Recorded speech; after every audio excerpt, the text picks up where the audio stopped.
weiß nicht, wie gesagt, das ist. Vorhin hat es nicht funktioniert. Was ich brauche, ist, ich brauche diesen Ton live dort. Okay. Und das, was funktioniert, das System, was dann für die Lautsprecher hier ist. Das ist für Streaming, das ist für... Okay. Dann würde ich mal testen, weil vorher ging es tatsächlich nicht.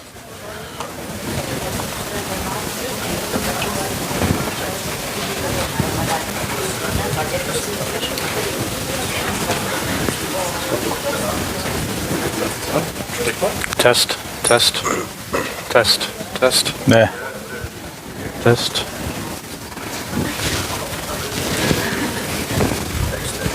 Test.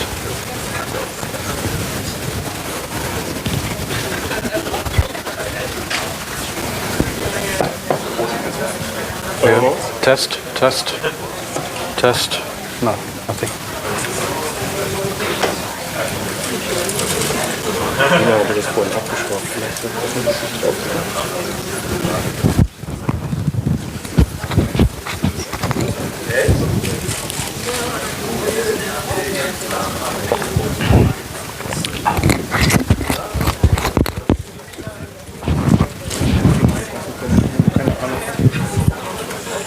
Never stop the running system.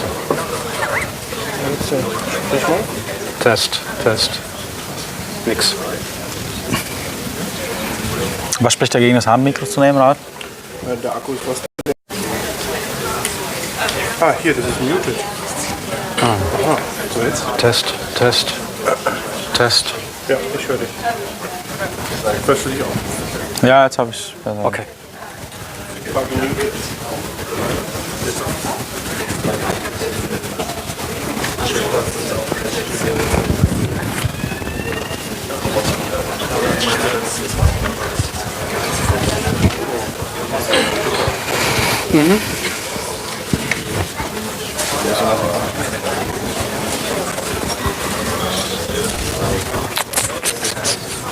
Was holt er noch? Ein Klicker. Ah.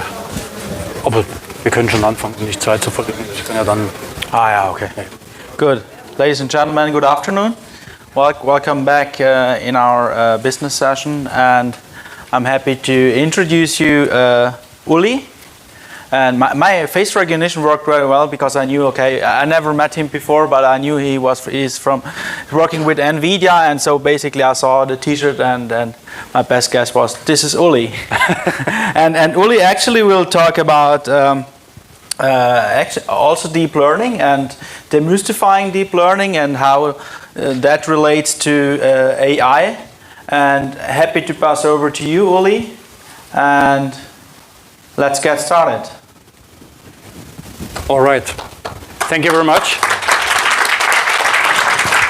And welcome back, and thank you for taking the time this Saturday for these sessions.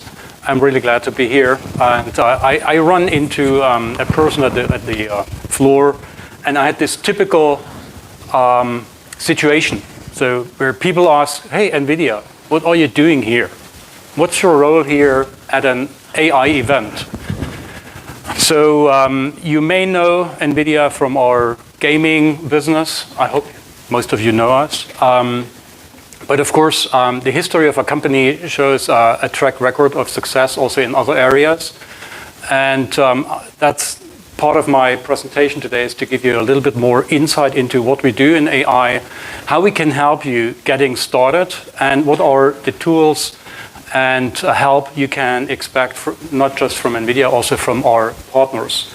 So let me get started with a quick intro that shows you a couple of use cases that our partners and customers are already using our technology to deploy AI in their environment.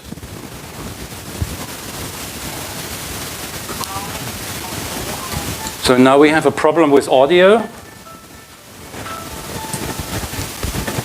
Don't know why audio doesn't work. So you see here examples of AI for entertainment, using AI technology to develop creative things where AI is really creating something. I think this is self-speaking. So safe city, smart city is another interesting environment.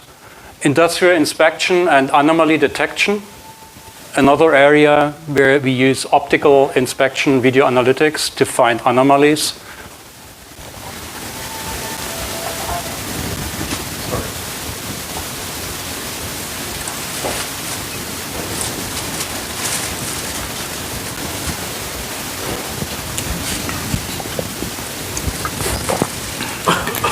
So that's the best proof for being really live. So nothing works, or some pieces work, some don't.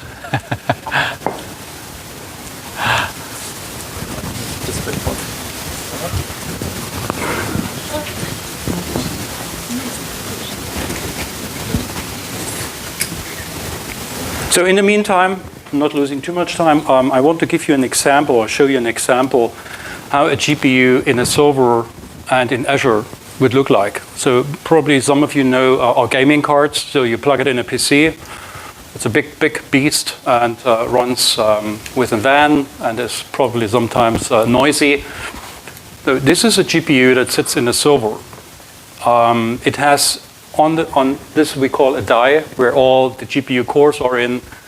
So that's a couple of thousand cores plus integrated memory. And don't want to be too technical, but you can imagine if you have memory and the compute cores on the same piece of silicon, they are really fast. They can exchange data much faster than going to your host memory that is sitting somewhere in your system. And it has special connectors. So these GPUs can communicate directly to each other. So you can scale up to 16 GPUs in a subnode. And this is good for deep learning. So if you train a neural network, you exchange parameters every step, and that's then very fast. So if you would like to have a touch on it, please, you can just give it through.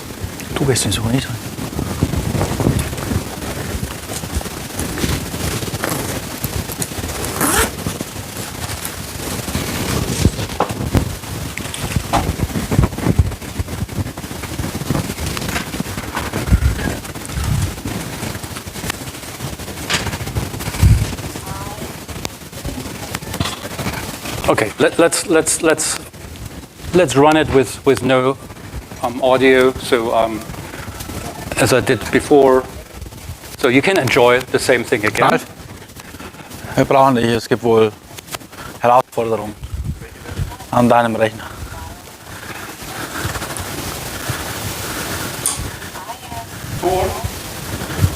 Probably yes. Gibt hier last minute Vorbereitungen.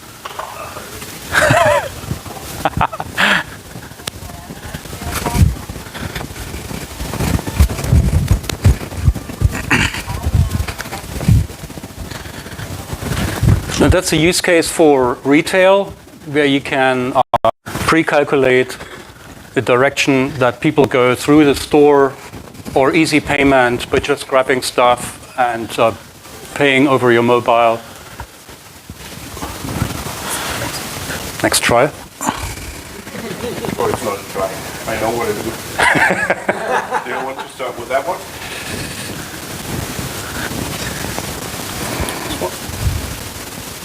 That's the video that is. Ich weiß nicht, wo du bist jetzt. Ja, das war das Video, was kein Audio hat. I am a protector, keeping our most magnificent creatures out of harm's way.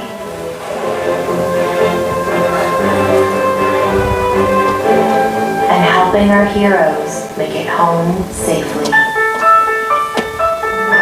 I am a healer, decoding the secrets from within and providing precision when every second counts. I am an innovator, finding smarter answers to complex tasks, working in harmony to lighten the load, and driving perfection in everything we create. I am even the composer of the music you are hearing.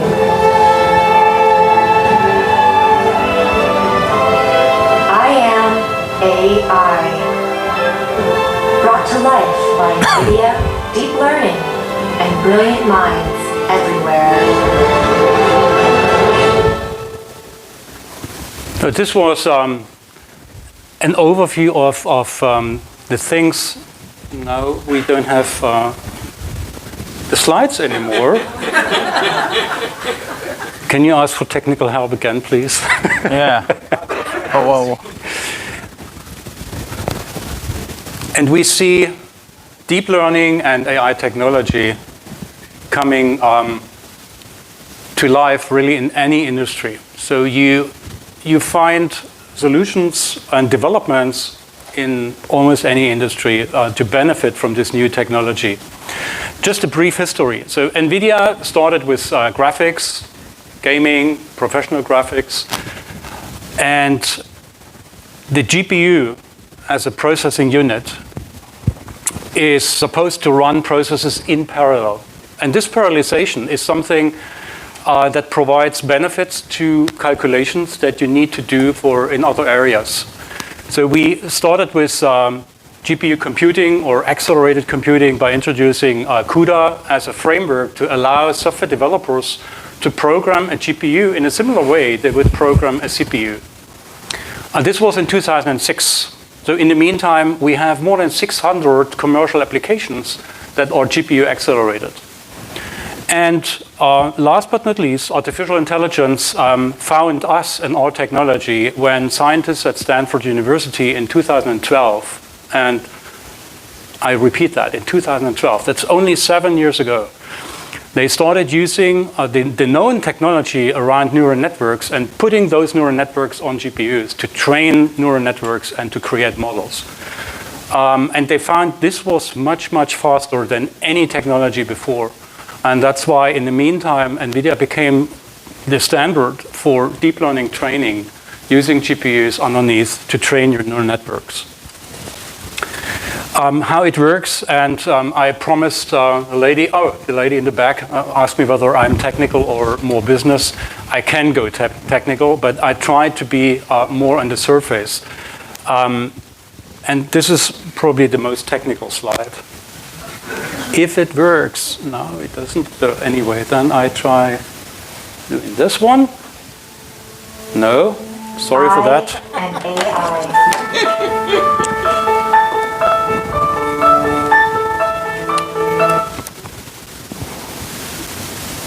What's the next one?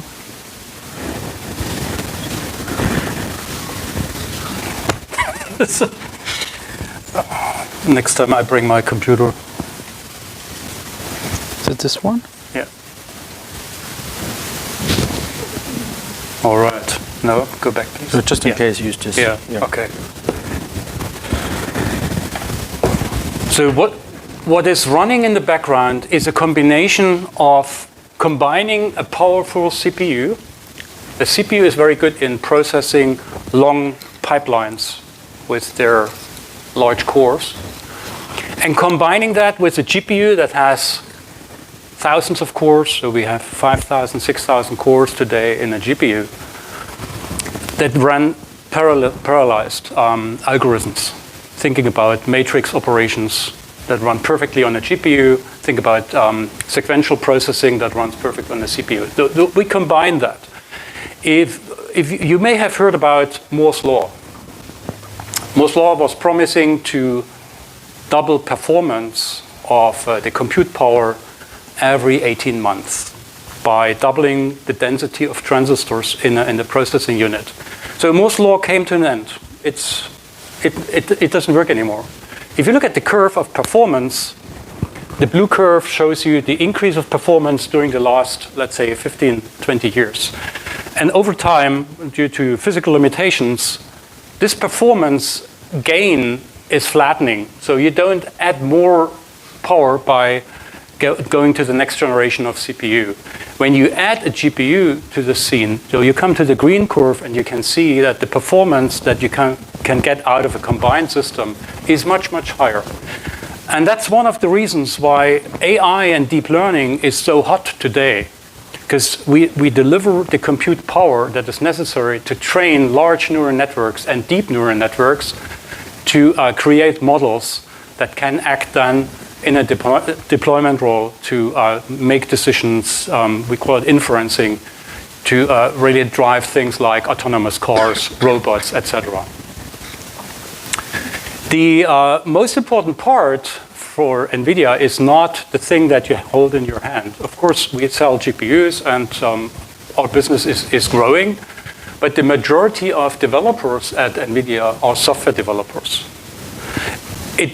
It doesn't mean anything if you have a very powerful processing unit if you don't have the software environment to program around and to make that working for you and to solve problems and to develop solutions. So that's why NVIDIA is pretty active in delivering with partners the complete solution stack.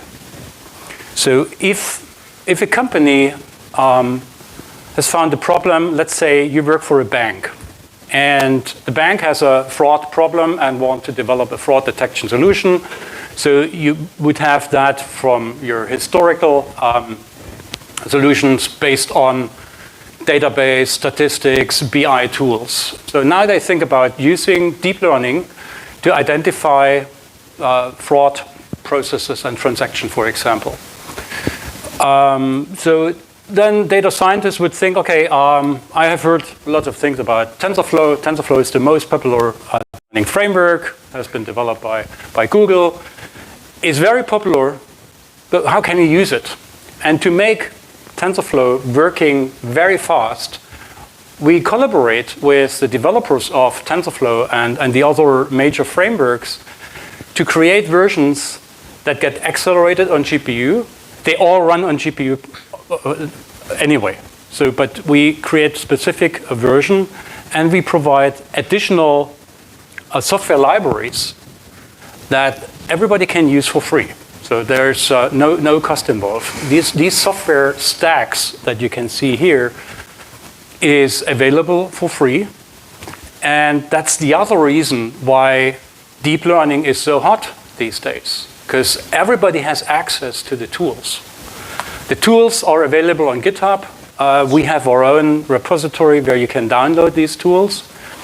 And in combination with compute capabilities that, for example, can come from Azure, where these GPUs are sitting in, developers can start developing solutions that target things like speech recognition, natural language processing, image recognition, object detection in videos, etc. There's a lot of solution available and under development. But this gives you a little bit of a picture what NVIDIA does today. So it's not just the gaming cards or the GPU. It's a lot of investment into the software development and collaborating with the software community. So when you think about a self-driving car as an example, so everybody, of course, we're in Germany, we are a car country. Everybody is talking about level 3, level 4, level 5 autonomous cars. So that's, from our perspective, nothing else than an autonomous machine, very similar to a robot or other autonomous machines like autonomous drones and other stuff. When you think about an autonomous machine, sometimes you know that if this machine really acts independent from a human, it has to make decisions very, very fast. If that is the case, then we talk about edge computing and inferencing at the edge. And this is the area where Azure IoT comes to play, because you need to integrate your edge devices into the cloud concept. Not every data will go from edge devices to the cloud, but you probably need to make a decision at the edge. So, for example, if the car is approaching an intersection, it has to make a decision very fast, whether it's green light or it's red light, I have to stop or I can go. Very simple, but you get the point. this decision has to be made very, very fast. And for edge computing, we have the same architecture from a software perspective. So you see at the bottom are libraries and the CUDA framework. You see certain libraries that focus on certain areas in deep learning.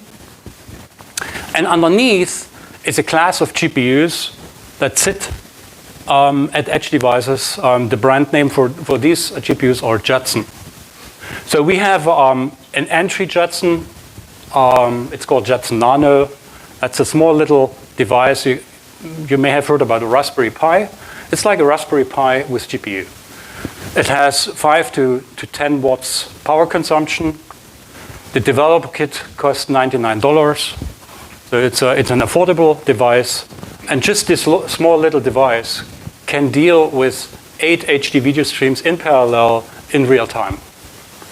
And if your deployment needs more capabilities, let's say you have 2,000 cameras where you need to analyze the video streams, then you would go to the next level of Jetson compute. And so you can scale the hardware at the edge based on the needs that you have to really get it done. And for cars, we have our own platform that is sitting in the car to provide these supercomputing capabilities. The history of deep learning is pretty much summarized in this slide. So you have data analytics has been around for many, many years. And machine learning started in the 80s with creating things like spam filter for email and others. And this was based on human experience and algorithms. And with deep learning, you entered a complete new area of computing by training, for example, with convolutional networks, to train a neural network based on experience. And that's different. And it gives you capabilities that you would not have with just using your own algorithms. I come to that a little bit later. I jump over this very fast because you have seen the video more than twice in the meantime, so you have seen lots of examples.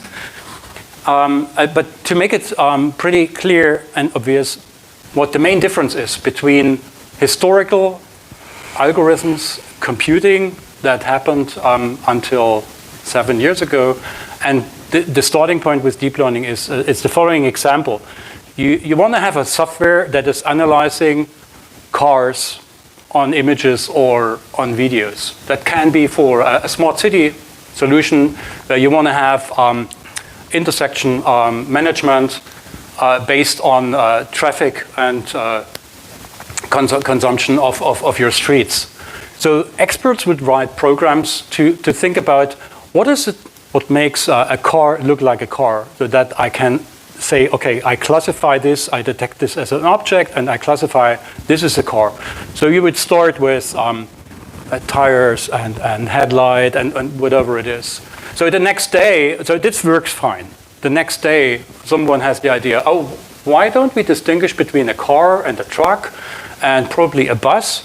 And if you want to give public transportation higher priority to get green light when they approach an intersection, so you need to distinguish all these new classes. Then the programmers would have to sit down again to think about algorithms to change the software.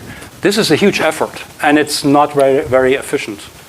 With deep learning, you would do it completely different. You use images as examples, and you would train the neural network. Over time, the network understands what the differences are.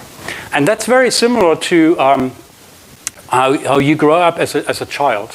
When you start recognizing things, and so probably your kid goes on the street and would finger point to every vehicle saying, this is a car, this is a car. And over time you would say, you know what, this is a bus or this is a truck, without explaining what the difference is. You would just show examples, and the kid would pick it up. And that's very similar how a deep neural network would do it.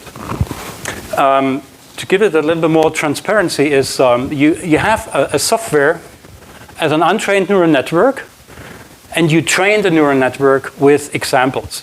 And this is also not to underestimate. This is the challenge, to have enough examples that have to be labeled so that the neural network can be trained, and at these neurons, they would fire, and let's say this is a car and this is a bus, and over time the network would provide the real and the accurate answer. If this is the case, then you can deploy the neural network, and you see that the design of the network has changed, because the neurons can get bigger, smaller, the connections between the neurons have different weights, and that's very, very much similar to what happens in the brain. Connections between neurons and a different weight. You give more priorities, less priorities. And then you can deploy this software at edge devices. In this case, you have a smart camera that is detecting and classifying vehicles at an intersection, as an example.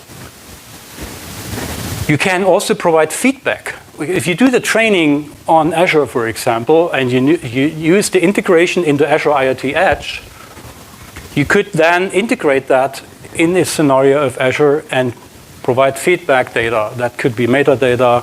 That can be also results that show, oh, there has been an error. We did a wrong detection, a wrong classification, which gives you the opportunity to retrain the model. So you would retrain the model to optimize it. And then you can publish the new model again to all your edge devices. From a compute perspective, these two scenarios have complete different requirements. So that's why we recommend using in Azure our high-end GPUs for the training process. That's a very compute-intensive process, while this inferencing, that has to be very fast and with the highest accuracy. Latency is very important. So you would use different technologies to deploy that. Since data scientists and developers use different frameworks, so I mentioned TensorFlow, but there are many others. And these are examples around image recognition. When it comes to natural language processing or other tasks, you would use different frameworks, and to optimize networks or models that come from all these different frameworks. Again, here we have a software tool called TensorRT that integrates completely into TensorFlow, for example, but can also deal with all the models that come from other frameworks to optimize them. Optimizing means you can get rid of neurons that you don't use, or even complete layers that are not in use of the neural network.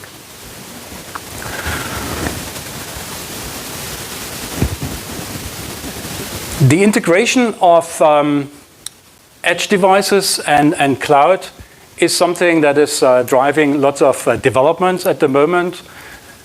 Just a quick question. Is any one of you involved into this space? Yeah, a few. All right.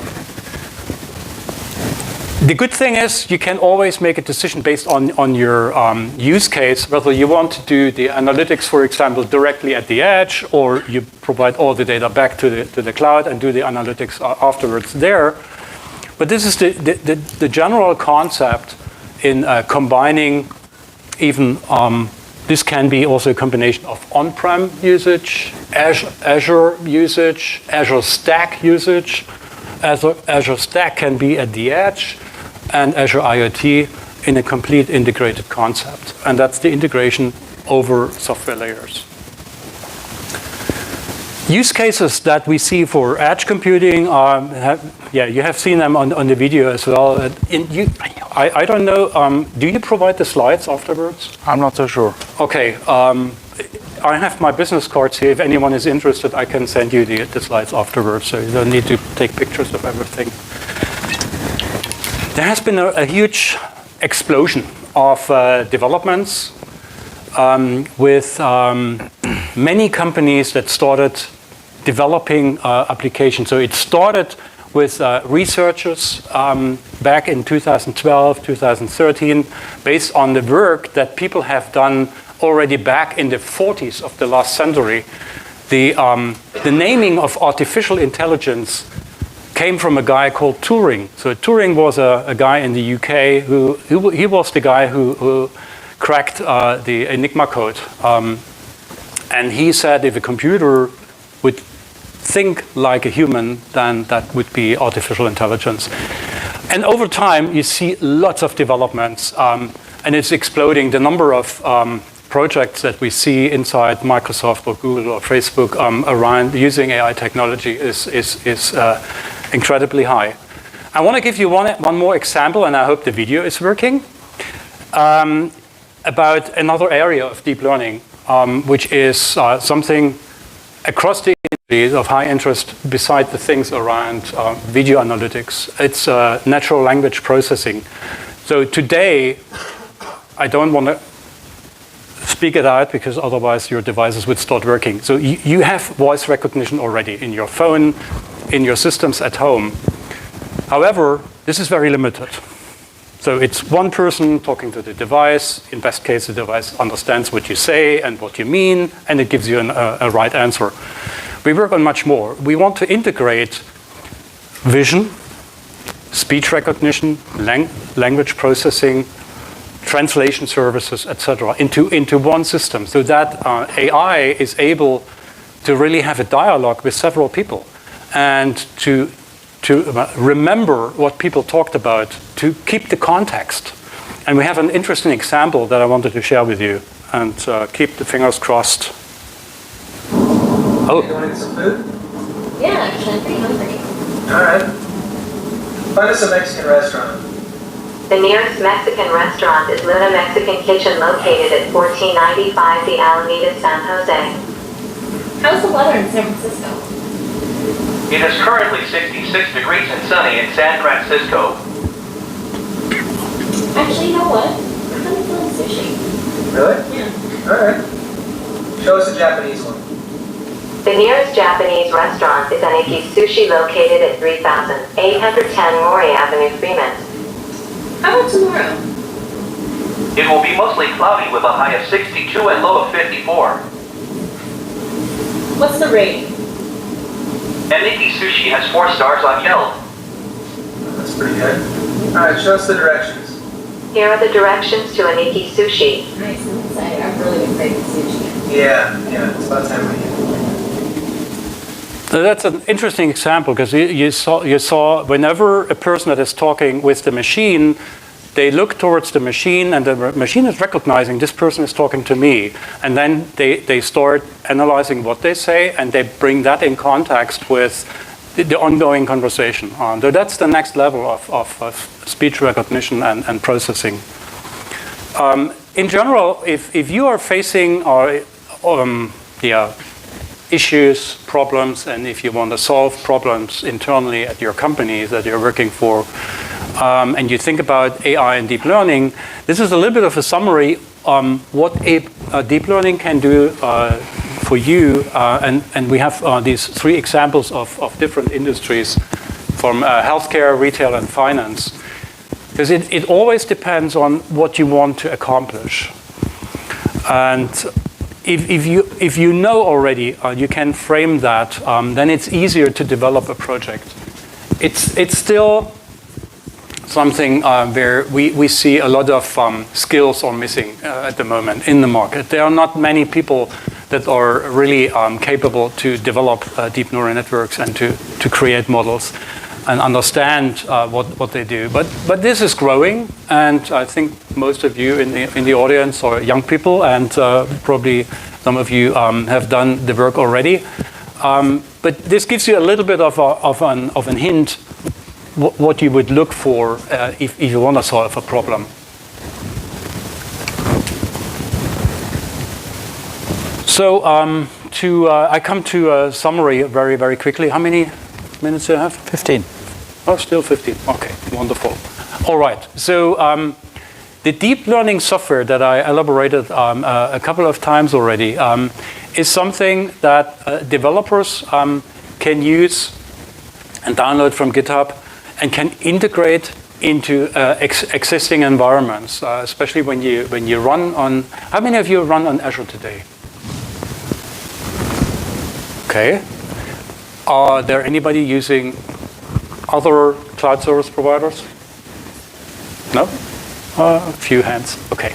So there's always competition in the market. Everybody appreciates competition. And of course, other cloud vendors use our technology as well.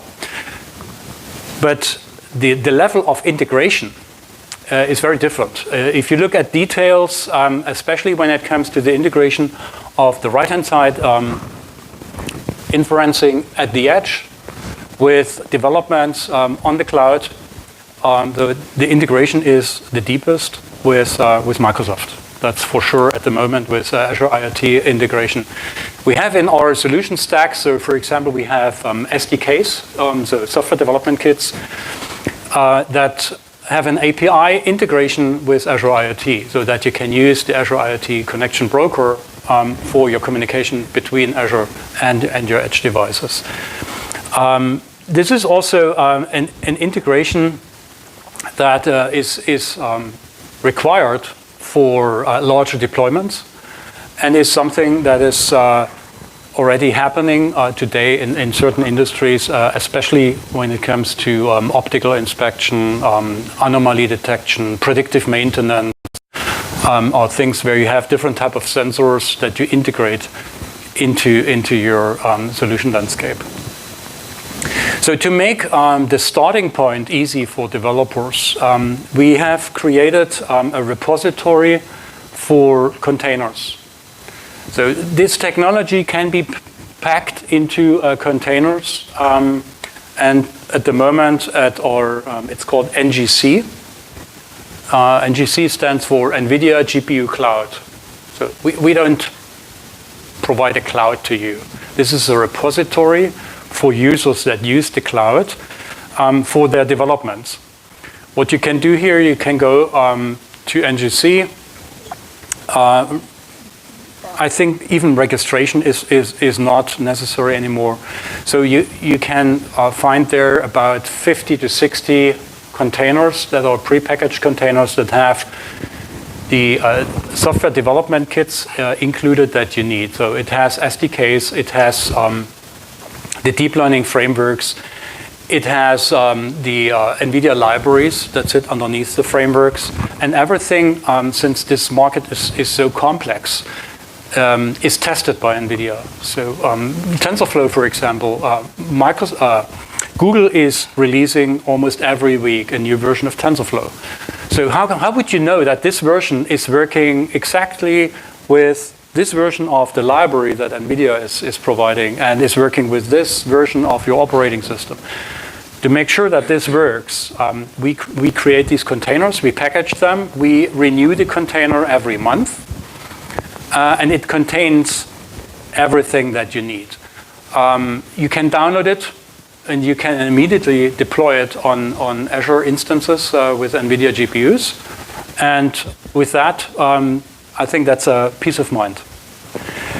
The other aspect that I already mentioned is the demand, lack of knowledge around deep learning and deep learning developments.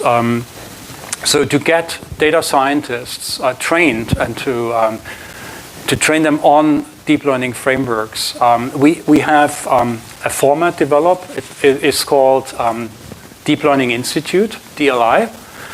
And the Deep Learning Institute is an hands-on lab that we provide for developers. So it starts with a one-day developer session where you have 3 or 4 topics where you would start with, let's say, using PyTorch or TensorFlow for image recognition or object detection, etc.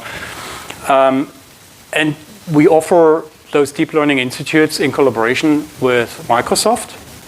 We offer it also at our large conferences, or GPU Technology Conference, for example. The interesting aspect is also if people start with fundamentals, you see it on the left-hand upper corner. So fundamentals is this providing basic information. So you start with a little bit of understanding of linear algebra and matrix operations, and then you go into details of image analytics. But we also have industry-specific deep learning institutes. So whether it's video analytics for a smart city or safety and security, robotics, healthcare is a huge market. So healthcare is probably the market with the most advanced solutions that we see today, especially for example for cancer diagnosis. With the higher accuracy that the software has over a radiologist, and the software doesn't get tired. So we see already a huge uptake in using deep learning technology for medical imaging. Some of these solutions are already in the market, and that's a very, very promising environment. So we offer to these industry-specific trainings or autonomous vehicles. I don't know who from the car industry or suppliers is here. That's a 5-day training, and after this training, you can build your own autonomous car. From a software perspective. All right. Just to give you a little bit of also links where you can find more information and more details. My contact data is here as well. As I said, I have my business cards here. Is there any question? So I stay here for the break after the next presentation. So we can also talk one-to-one. But if there is any question I can answer immediately. There's a question from the lady. Yes, please. So basically my understanding is, let's say the AI is like a kid. It's trying to observe what happened and trying to understand and then be able to grow up and to tell if certain things happen, I will react like that. So how would we then try to, then basically what she or he observed is based on the history, and that confirms also mistakes. So how do we avoid that the AI learn the human mistakes and then output something wrong? So that's a very good question, definitely, and it goes into philosophy and ethics, if you like. So the question was for everybody, how can we avoid that AI is picking up on human errors? Because we train the neural network. So for these, let's say, simple examples of using images to train a neural network on images and the labeling, the error factor there is probably that you have wrong labels. That's not a huge mistake, and that's something you can overcome. An interesting example I want to share with you. In the self-driving car area, we started a project where we trained a car by real drivers. So what we usually do with the car industry is we provide libraries with 3 pre-trained models. So do you have a model for intersection and traffic signs? You have a module for lane detection. You have a module for detecting and classifying all the objects around you to also predict their behavior, etc. What we did in this experiment is we used the car and all the sensors, which means 6 cameras, radar, LiDAR, etc. Where is the person that is driving looking at? And then we created images or patterns out of the behavior of the driver when he's braking, accelerating, turning, etc. And with all this information, we trained an AI system. And at the end of this training process, the system was able to drive like the driver or the drivers that we used to train this AI system. But then the question was very much the same. If you have an aggressive driver, your AI driver would become an aggressive AI driver. If you have more a defense traffic driver, would be the same. So you would come to a point where your AI system would, to the outside, so my 45 minutes is over. So where the AI system would show emotions. Are these real emotions that sit inside the AI? Or is it something that we trained and the AI would not reflect that as emotion? It's difficult to say, but there's definitely no recipe to say we can always avoid that an AI would take over the mistakes. Where we see today use scenarios and use cases of AI with huge benefits is what I mentioned with medicine. Is anyone from you from healthcare?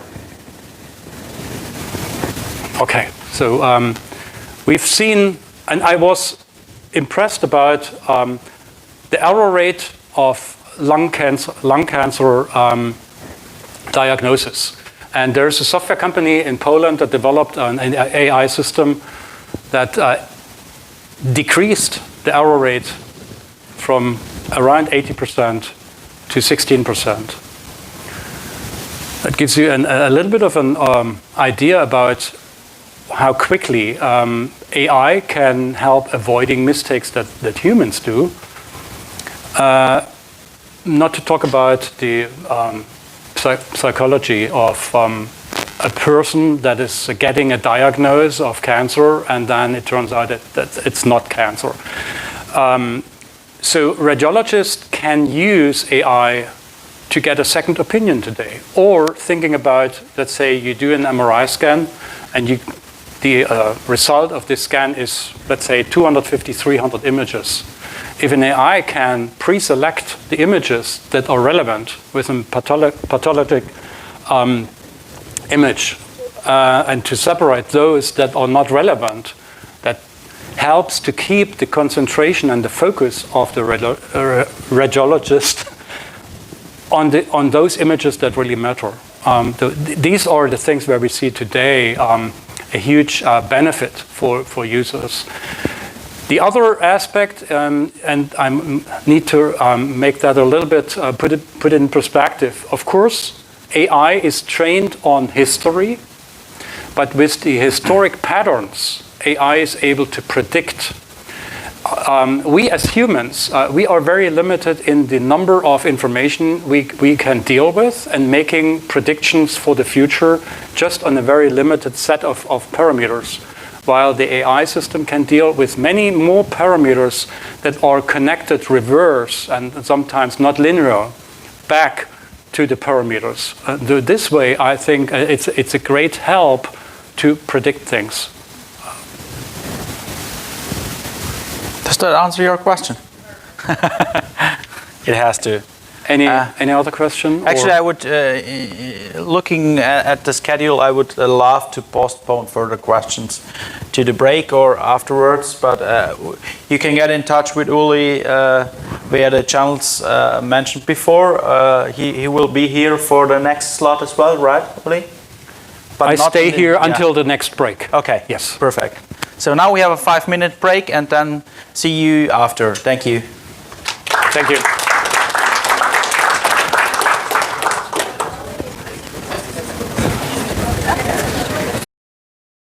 Learning, and it is because of implementation. Du kannst, wenn du magst, da AI or deep learning sometimes gives a lot of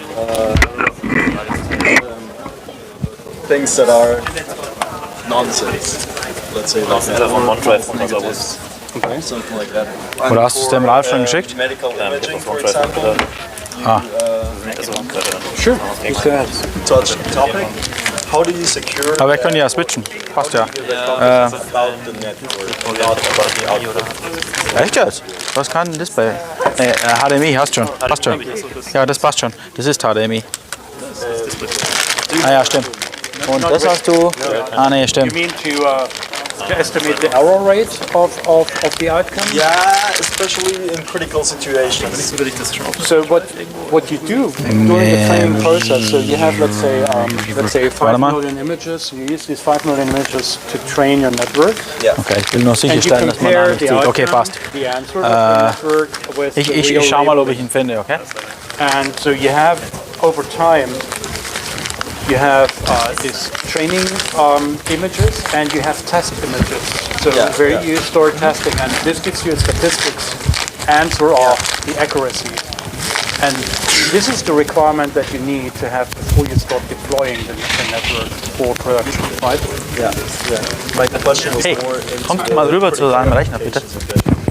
because sometimes you cannot say because it's not a model-based algorithm. Vor 3-4 Minuten. It happened that it has errors that you don't really know about. You're referring to the black box scenario. Der Julian muss seine Präsi auf deinen Rechner kriegen. Like in the medical industry, let's say, it didn't classify something because it has some things that I don't know. And how do you secure that it's gonna work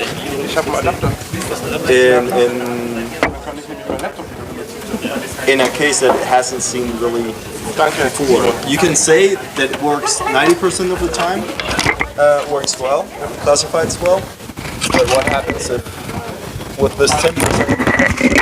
The AI system in an inferencing situation is always saying, let's take this example of the lung cancer. This is lung cancer to 89%. It doesn't say it is lung cancer. It gives you the confidence. Yeah. So that means there's always a range of uncertainty, and that's why we at the moment.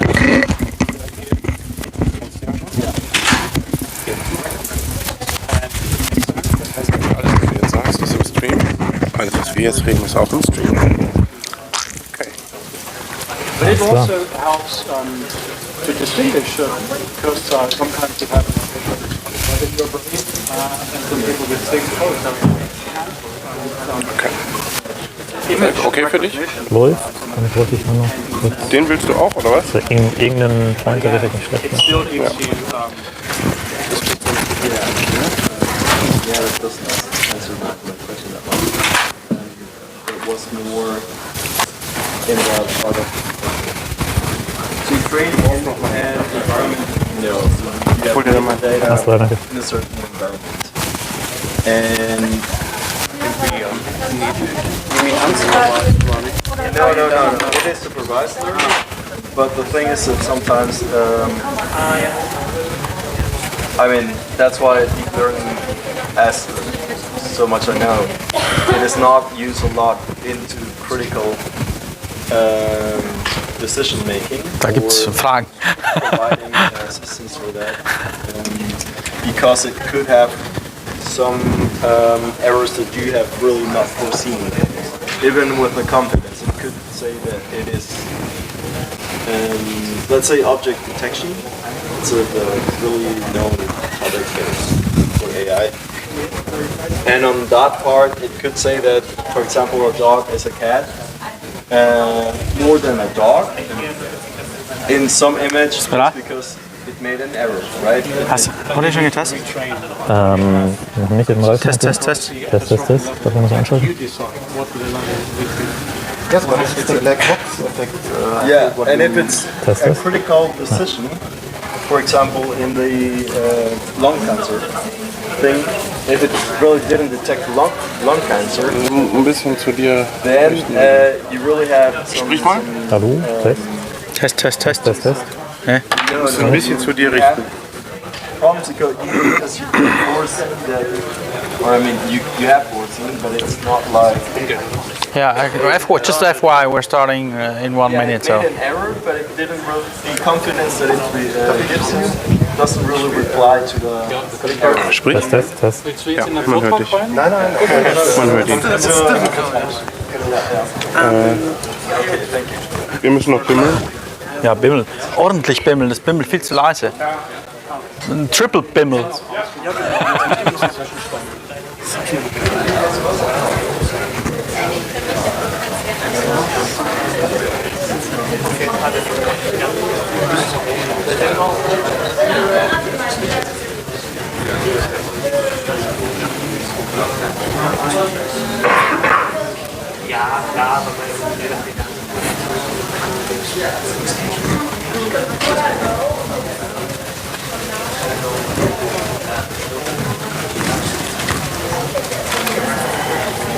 Vielleicht geht er noch unter Ort. Hört er dann noch mit Rat? Okay. Wenn es bimmelt, starten wir.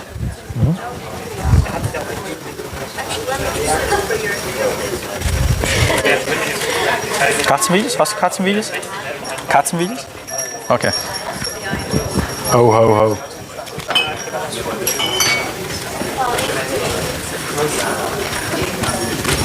Weil da steht aber auch eigentlich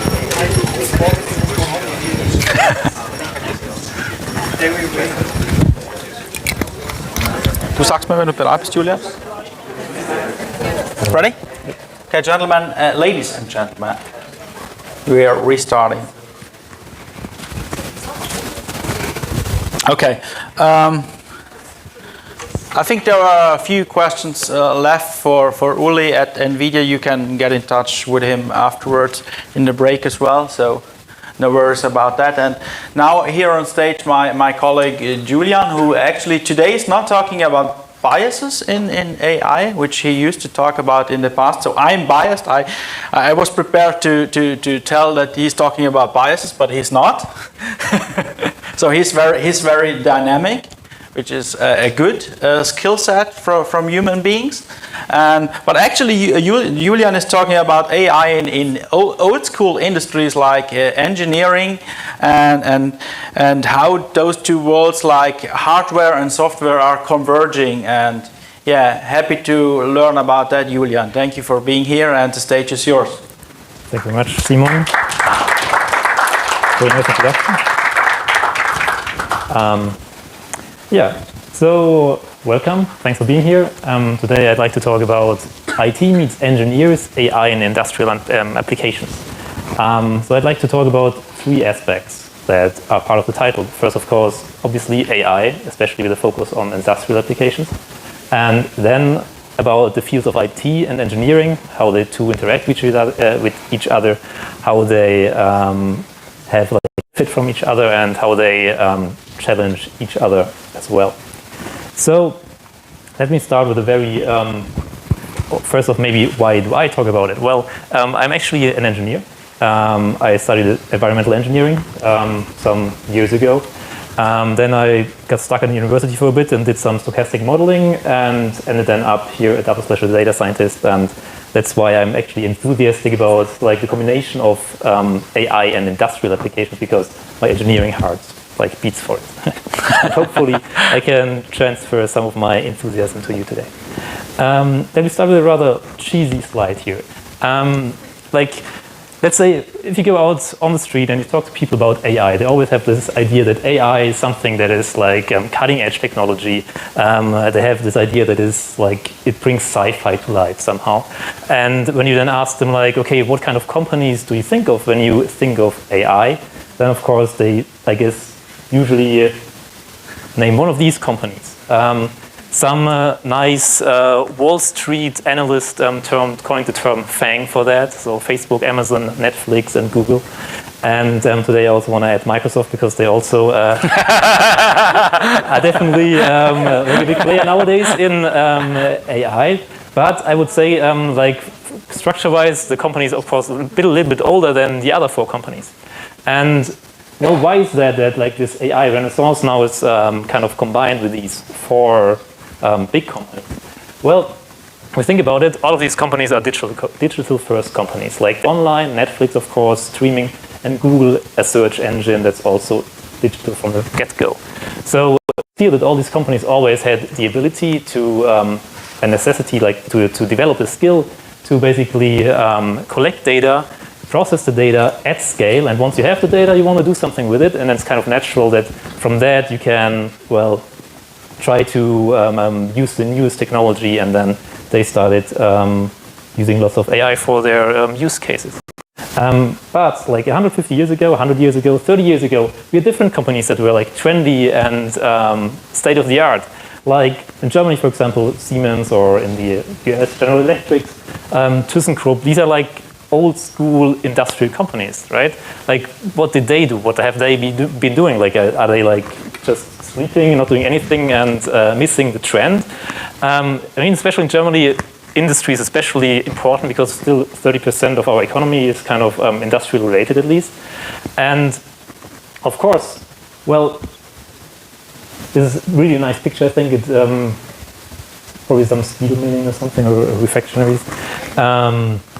It's just that if you think about it, there's a really big difference because they usually have a physical product that they sell. They can't just click somewhere F5 and then you have copy something and you just produce and scale your product. And I would also add maybe BMW for this, for the automotive companies, because they also like manufacture classically products. And although maybe like in society, a car is always still something sexy, whereas maybe, I don't know, if you work at ThyssenKrupp and create steel mills, then maybe that's not that sexy to the general public.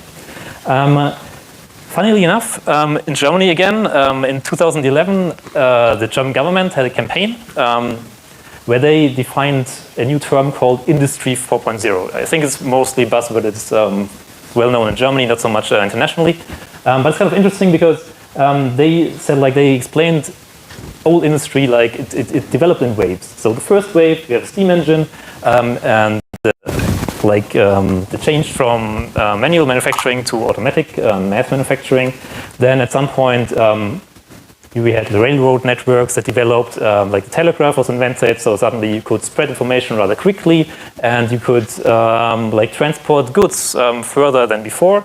Then around World War II, we had computers that came up that revolutionized like whole industries, and also again Germany, like it killed whole industries. Like for example, there were huge watch manufacturing industries, for example, in Breckfors in Germany, all gone because they didn't really go with the times and missed the trend to digitalization.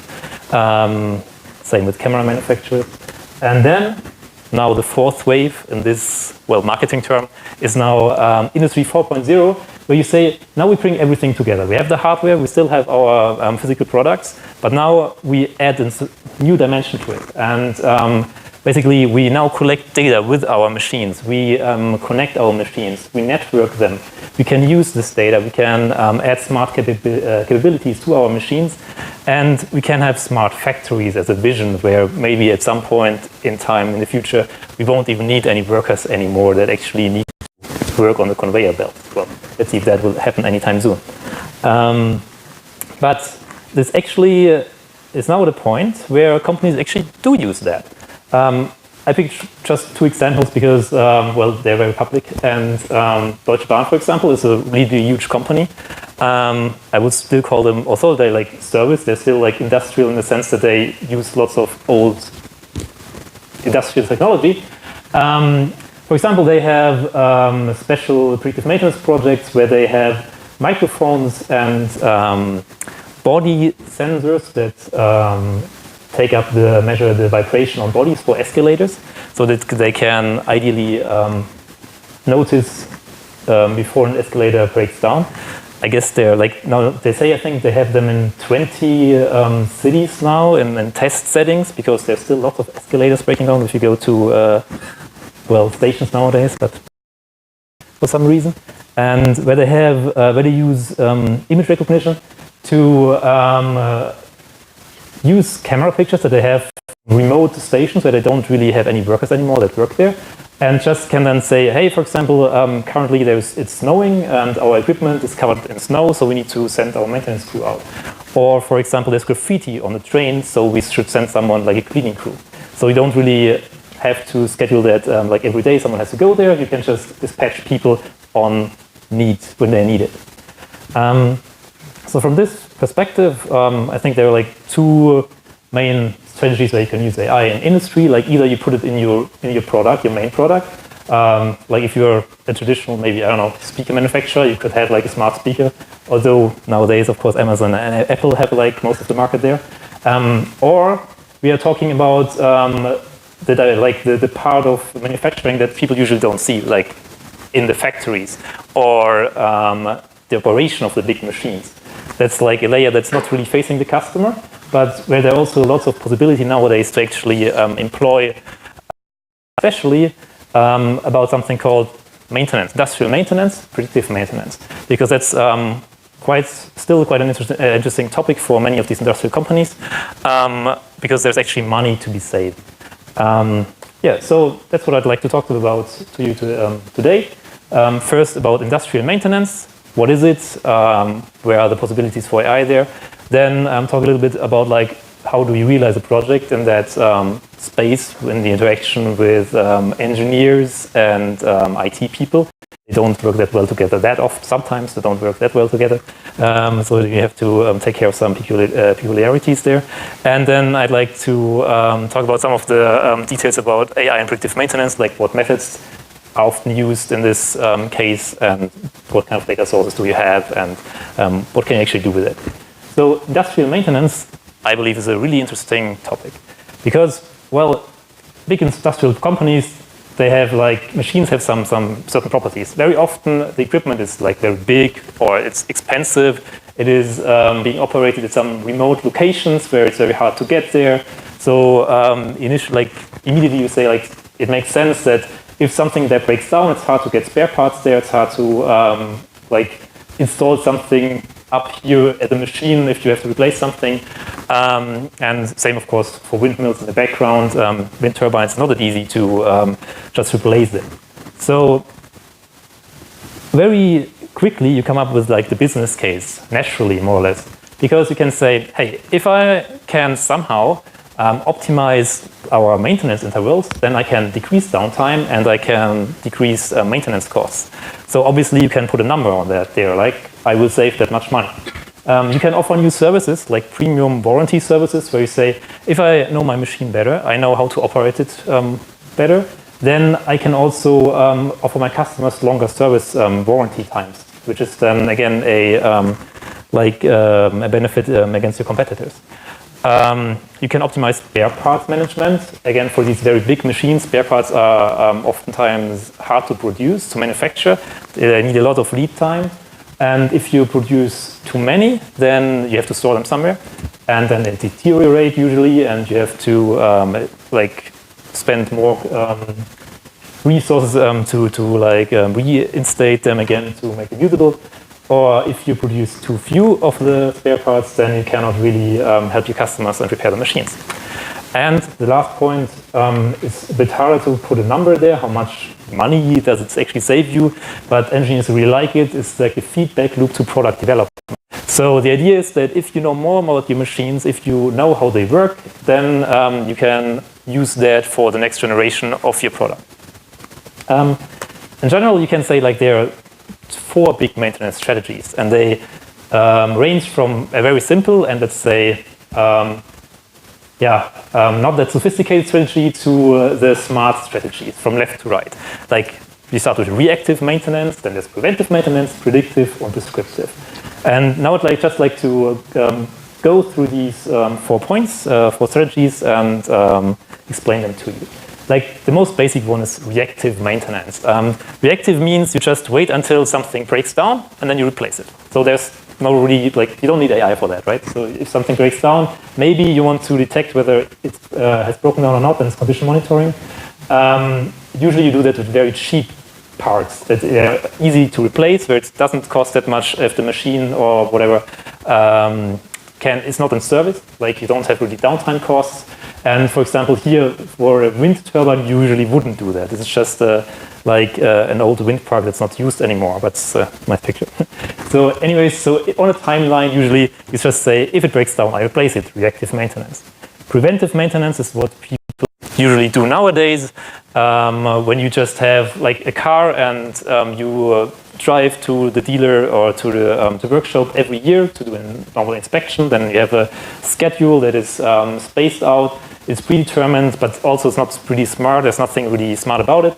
You just say, hey, I have maybe these kind of machines here. They are somewhere like wind turbines on land maybe, and on average I need to make sure to maintain them every, let's say, n months. And then you just have your schedule done. Same for every machine. Maybe if you have a different scenario where we have wind turbines on the ocean, then you would say, oh, okay, maybe I need like shorter intervals for this scenario, but still you don't have a machine individual maintenance schedule. Now, the part where it actually becomes interesting for AI solutions is when you say, hey, we call it predictive maintenance. And the idea is now we have a new schedule that is now machine dependent. So like depending on how often or your machine is used, how well down it is, or maybe if it's not used that much, then maybe it's not wore down at all yet, it's almost new, then you can space the maintenance intervals out more or less. The idea behind it is, of course, that you basically measure lots of data somewhere on the machines, and then you can use AI to predict when the machine will fail. And then, with this knowledge, you can then come up with machine individual maintenance intervals. The holy grail of maintenance would be prescriptive maintenance, because now we will have also another dimension added on top of it, where you say, okay, I want also automatic decision making, where the idea would be still we have these machine specific schedule intervals, but on top of that now we would like to know automatically what is broken, like which part is broken, what do we need to do to reinstate the machine as soon as possible, and then ideally even the machine should like repair itself somehow. That would be great if that's possible, but very hard to achieve, obviously. Right. So these are the maintenance strategies that exist in industry, or that are mostly used in these categories. And now I'd like to talk a little bit about like project realizations. How can you realize a project in this context? Why is it interesting? Because I think there are some similarities, I guess, to other data science or AI projects, but I think there are also some special effects there. Because just look at the people involved usually. Like if you want to use a predictive maintenance solution, you need to collect data. So who knows about what data is being collected? Well, usually the people who build the machine. So you have like research and development somehow involved. Research and development is usually hardcore engineers or software engineers that like build this firmware. Then you have the operations people who operate the machine. Sometimes you have them like in your company, maybe if you have a big factory and you operate the machines yourself, that they actually also produce. Then they're in-house. Sometimes you have like customers that really want to try something new, and they like they collaborate with you, and then they operate the machines for you. If you have technical support, the technical support people usually know when something breaks down, why it broke down, and when it was repaired and fixed. And you have your management usually, because they, at the end of the day, decide whether your project will go on or whether they will kill it, so to speak. Now, somewhere in between there, you have the data scientist. And the data scientist has, well, to communicate with everyone and like make sure that all the threads are like pulled together. And sometimes it's rather hard because engineers have a special way of thinking that I believe is different from the way many data scientists think. An engineer usually thinks in the way they see the world is they see like I have physical equations basically govern everything. Yeah. So if I have a ball and I let it I drop it, then of course there's gravity acting on it, and I can write down an equation for that. And a good engineer can tell you in the equation for each term what the relation of this term is to the physical world. So let's say I drop a drop of ink in water, then suddenly the ink would disperse in all directions at the same velocity, so it's like diffusion. And then you would find this diffusion, the physical diffusion mechanism, so to speak, then translates to a certain mathematical term in the differential equation. Now, of course, we've also talked today a little bit about the explainability of models.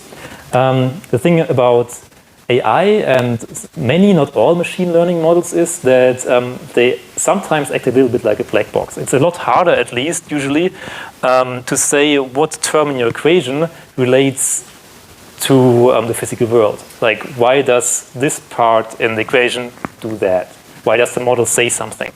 And it is really important, in my experience, to talk about engineers from the very get-go, what do they actually expect of a solution? Because if you just go there, then come with a black box model, basically, and then they ask you, okay, but what does it actually do? And it's very sometimes important for them to understand exactly how the model reacts under certain circumstances. And then, depending on that, of course, you have to choose the right models, because otherwise they will not really trust the solution. And like the worst thing that can happen to you is, of course, if the engineers don't trust the solution, then everything is, even if you have good results and they really don't trust it somehow, then you don't have a chance.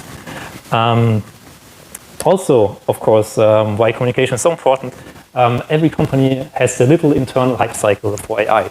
So once they have their machines connected and they collect some data, then peak of inflated expectations, everyone goes like, we could do this or that, and there are so many proof of concepts and activities all over the company in different organizational units usually starting, and people try something out, and then most of it doesn't really work, and then you have, of course, the great disillusionment, and then if you get lucky, after some years, people figure out how to actually productively use an AI solution.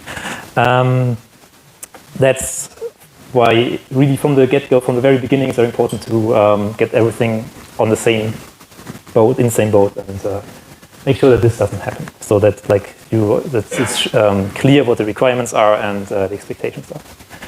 Then the usual project phases of like a small predictive maintenance project would be in industrial applications here. I would say first you just take inventory. You just ask experts in the company, like, what do we have, what's the data, what machines are there actually,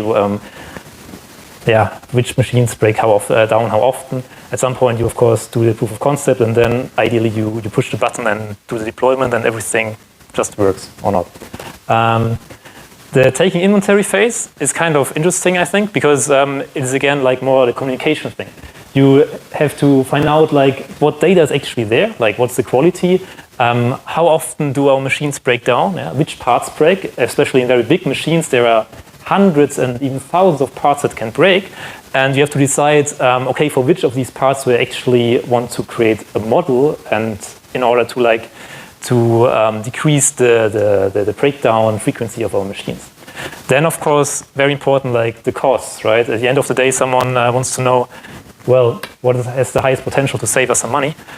So for that, you need to know, like, how expensive are the spare parts? How expensive is it to actually repair a machine? How expensive is it ideally if a machine doesn't work for a certain amount of time? How expensive is it to send a technician out there and for a day or 2 days maybe? Because then you can prioritize, you can check, for example, okay, we need machines X and Y. These are the most important for our company currently. We need to look at these parts in the machine because those are the most prone to failure, maybe. And then you can talk to experts about like which data do we actually need. Because ideally, even if you have like an inventory of all your data, it is nice if an expert can tell you, okay, for this part to monitor, probably there's a physical relationship with this measurement data that we have. And ideally, you would like to have this kind of measurement data for to monitor this part. And then maybe you have to install a new sensor in the machine, which is bad because it would mean like at least 1 or 2 years, depending on the industry, I guess, for the next product cycle, if you get lucky and your sensor is actually being installed. Or if you get lucky again, maybe the sensor actually already exists, but you have to talk to the firmware people. But oftentimes, the firmware just doesn't send the data in the quality you need it, but it's actually there and it could do it. So that's at least then quicker to solve. So what comes out here is basically a list of priorities and recommendations. Then you can finally do your proof of concept. That's, of course, a data scientist stream, because then you can kind of like you have the whole playing ground. And just 2 points that are very often in these predictive maintenance cases are the data inequality. Hopefully, usually your machine works more often than it doesn't, right? So hopefully you have more good data, like more sensor data that is measured when the machine is actually working than sensor data when the machine is broken. It's broken. And always a big problem is the question whether you're actually using production data or not, because production data is, well, let's say if you have a test machine somewhere running under certain conditions and it's not really like representative of the data that you will actually have once you roll it out, then that will be a big problem. At the same point, then you need to decide where do you actually want to run your model at some point, right? You want to do the prediction on the machine devices themselves. Do you do the prediction in the cloud? Do you train the model in the cloud? Or do something in between where you basically network the machines and they share computational power so that you don't have to transfer that much data offsite. After the proof of concept, if everything worked out, of course, then we go to the deployment phase, where dreams get squashed oftentimes because why? Well, if you're in a big company, then let's say you have several production lines in a factory, and you have now a nice solution for one of these lines in your proof of concept. Now, unfortunately, usually not all production lines are exactly the same, so now you have to roll it out in one factory over several production lines. Then several factories usually are in different organizational units, and they all come with their own little peculiarities and like differences, and it can become a very, very kind of unwielding job to roll one solution out to just everything if you get unlucky, depending on the company and the use case you're currently trying to solve. And of course, what also is still evolving, I feel somehow, is the whole field of how do you actually operate the whole life cycle of a machine learning model or AI solution. And for that, I'd like to talk about this point a little bit, like the actual operation of a model, because it's very important and oftentimes a little bit overlooked and still evolving, I think. So if you have an AI solution, you have like some roles in your project. You have the data engineer that cleans the data, and the data engineer processes the data maybe. Then you may have the data scientist somewhere in the middle who does the actual model building, and maybe the visualization and result communication of the results. Maybe also some decision making, some way in between. At the same time then, if you do operations, you have to basically, if you roll it out, you have to operate the model for the whole life cycle suddenly. And for that, what does it mean, the whole life cycle? Well, if you have a model, the pipeline is usually you train the model on your data. Then once you have a trained model, then you have to version the model. You have to say, okay, this is version 1.0. Then you have to validate the model. You have to check like, okay, this is actually any good with our test data? Does it compare to our old models? You have to deploy the model, depending on where you want to do it, on the edge or like in just a test container or somewhere with Kubernetes. And then you can monitor the model performance and see, okay, I have getting now new data. Is our model still performing well or not? Or do I have to retrain and go back to square one? Luckily enough, nowadays, for my feeling, it was like this has been very much in flux over the last years, but there are more and more solutions now cropping up that make this easy for you. For example, this picture is from Azure, because Azure or Microsoft has this term machine learning operations that they kind of coined and then promote, which is of course like inferred from developer operations or DevOps. And the basic idea is basically that here you can use all the IT knowledge, all the IT know-how that you have from like a different field and just apply it to the machine learning models, because it's very similar in some aspects, because you have the versioning. You got to make sure like that your machines actually run. You got to make sure that actually everything scales, and so these are not any new problems, so to speak.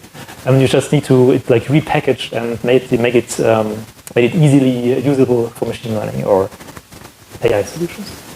Then I just like to talk a little bit about Azure machine learning, because I think it's a really cool solution here, where you like the typical data science, old school. Starting point would be you program something locally in your notebooks. That's something called, there is something in between for people who don't know, it's like something in between and just a text editor where you can get visualizations. You run some code in your text editor and you get a visualization and the results right in the same document, and you can combine the two, which is kind of nice. But it's locally, and the nice thing now is that there's basically a connection to the cloud services. Here, Azure Machine Learning, for example, you can just say, okay, I trained the model now, or I would like to train the model in the cloud, just so they can get scaled training. Then it just scales up and down again. You get the model versioning with it. You can deploy it to wherever you want to any of the Azure services. You can get the API versioning, which is really important, because if you retrain the model, usually the results are not the same, right? Like a new model has different results, so you got to make sure that depending on the use case, maybe you always need exactly the same results. For that, we need API versioning. Also comes out of the box, which is pretty cool. You need to monitor, of course, the performance of your new model that you deployed. And the whole infrastructure as code buzzword is also really important for whatever you do, like production, in production, that you make sure that whatever is basically any resources you use in the cloud, they should just be written down in configuration files, so to speak, so that you can always just redeploy them and everything is easily usable and recreatable. Right. So now that we've talked quite a bit about these services, there's also like another term, of course, from the DevOps realm, which is continuous integration, where you just build nice pipelines. You basically, there you just, let's say you write some code and the code gets compiled, it gets tested, and it gets deployed. You can do the same thing with the machine learning and the AI solutions part. You just basically just train the model, you get versions and everything. You just plug it together, put it on one of the Azure pipelines or Azure DevOps or GitHub or whatever solution you use. I think Bitbucket also has something like that on offer. And then, or you just do it with Python and also just plug it together, depending on the technology you want. But all the technology is now out there and it's really easy usable, which is pretty important. Okay, but so much now for how can you run a project and how can you actually do like deployments. And I'd like to come back now about getting to like AI and predictive maintenance, like the real use cases in detail, what are the methods that you can use, and the data sources that very often come up. Well, there are two like big possibilities that exist, I guess, at least that I see very often. One of them is called remaining useful life. So basically, this is something you would maybe use, for example, in an electric car, an electric vehicle. What does it mean? Well, in an electric vehicle, of course, your battery deteriorates over time, right? And at some point, the battery will have a lower capacity than a certain threshold where you would say, okay, I can still use this car so that it actually fulfills its function. Maybe this threshold may be different for each person. And for batteries, I think back in the day they said like once you have a battery below 80% of its initial capacity, you would say it's at end of life. But the definition differs depending on the use case, of course. But what you try to do here is you try to actually predict, okay, like for the current usage of, for example, my car, I will be able to use this car with this battery pack for maybe 2 months or something like that. 2 more months, and then probably it will not be possible to use the car for the function it was intended. Same, of course, for any industrial machine, like for a wind turbine or something like that. You define some thresholds, and then you say, we're trying to predict actually the amount of time before this threshold is cut.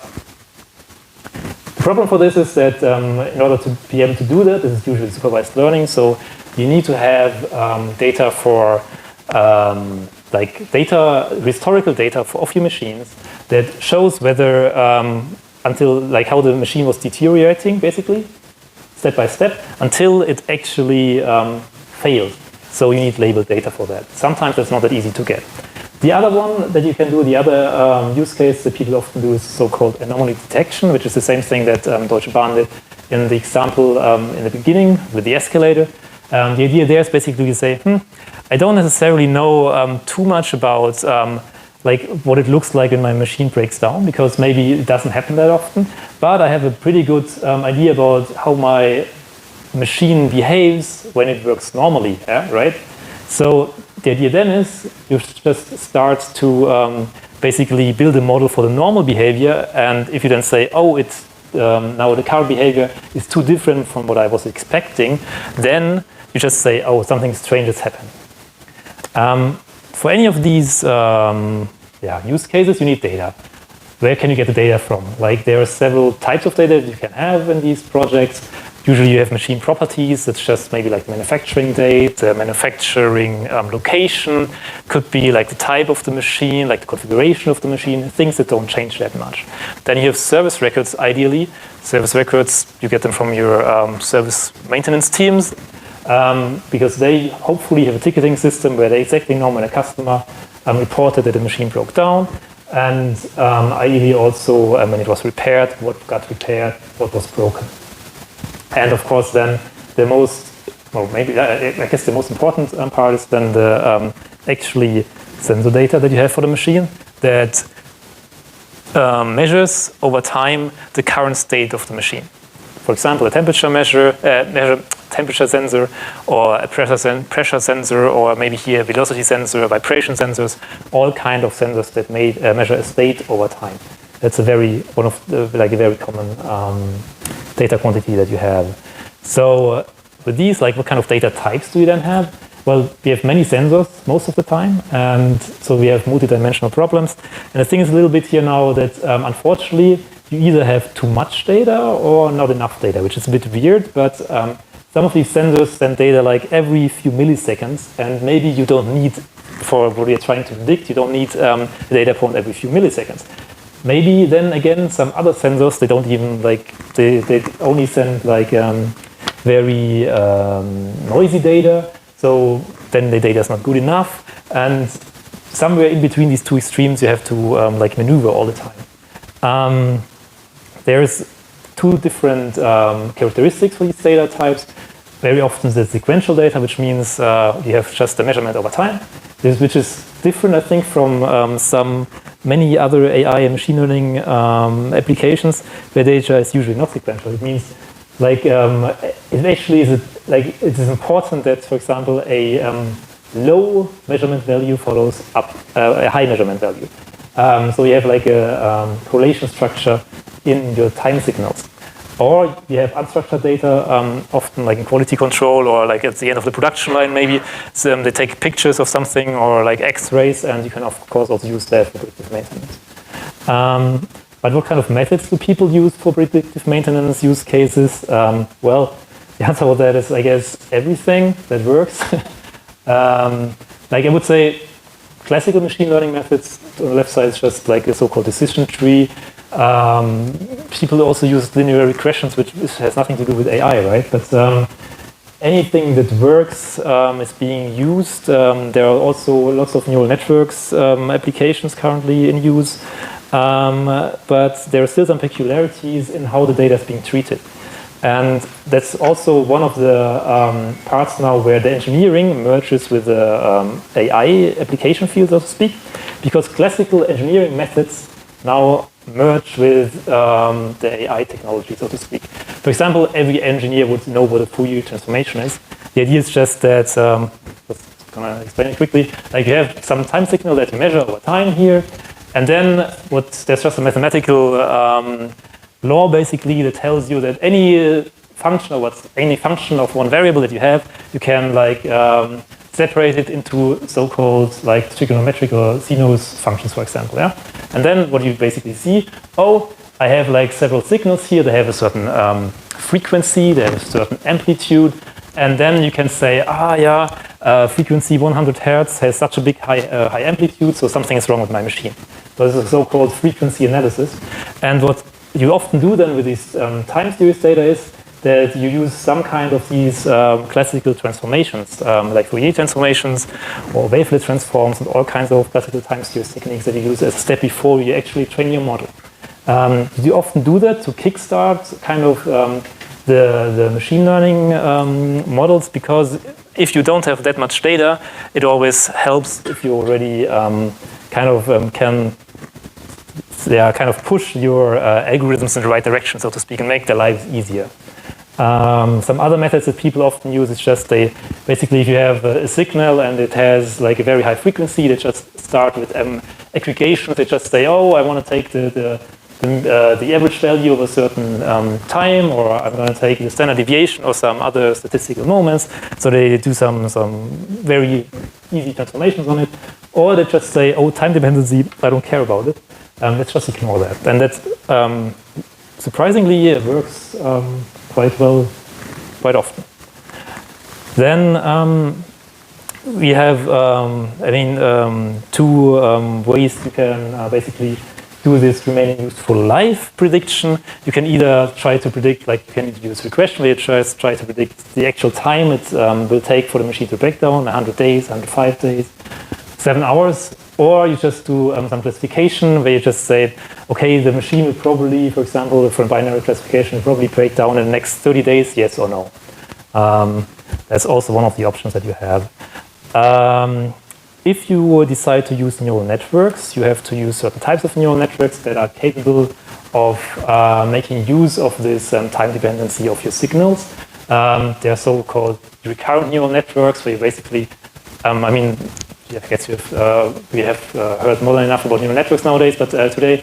But the idea is just that basically you have like a feedback to one of the earlier layers, basically, which means like if you have a time series and like one measurement value in the future can have an effect.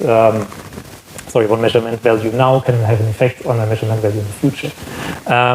And there are also other types like the long short-term memory, but I won't go into detail there right now. The other interesting part now is, besides the remaining useful life prediction, is the anomaly detection. Sorry, this is in German. Anomaly detection is kind of very interesting because, again, you're trying to build a model for the normal behavior. And the way people do that very often are so-called autoencoders. What you do there is you say, okay, I have like so many information that I get from my machine, with so many different sensors. And now many of these sensors, like they measure redundant information, right? So what you can do is you can then compress the kind of information that your measurement sensors have measured. You compress it down to like less, less dimensions. Here it would be less neurons, so to speak. And then you try to expand it again. It's like basically like a compression algorithm. You try to compress information like with a zip archive, so to speak, and then you decompress it again. And for your normal machine behavior, this works pretty well. So which means if your machine behaves normally, then you put the current state data in there, you compress it, you decompress it, and then the difference between what you put in and what you get out is very small. But if your machine misbehaves, the model was never trained for that. It only was trained for the normal behavior. So if your if your machine misbehaves, then the difference between what you put in and what you get out after decompression is currently very big. So it's called like the reduction of dimensions, and then the reconstruction error is rather high. So for conclusions, I'd just like to point out like 4 maybe small points. You can have better maintenance through AI. Ideally, it gives you less downtime and therefore less costs. But it's not only AI solutions. Very often you get quite far with easier and simpler methods. There are some data challenges, like sometimes data is very sparse, sometimes the quality is bad, sometimes the type of the data is different from what you may have expected it to be. The project setting, I think, is rather unique still because you have like engineers intersecting with IT people, and sometimes two worlds collide in the way problems are approached and solved. And of course, like the state operations through well-known IT methodologies is possible with machine learning. You can just use your DevOps knowledge basically and just adapt that a little bit and then run it with machine learning, and then you get some okay results, I guess. So with that, these are the image references. I'd just like to thank you. Just one shout out quickly. So if you happen to be able to communicate in German and looking for a job, we are currently looking for machine learning developers and big data developers, so maybe have a look at our website if you're interested. And otherwise, I'm happy to take a question if you have any.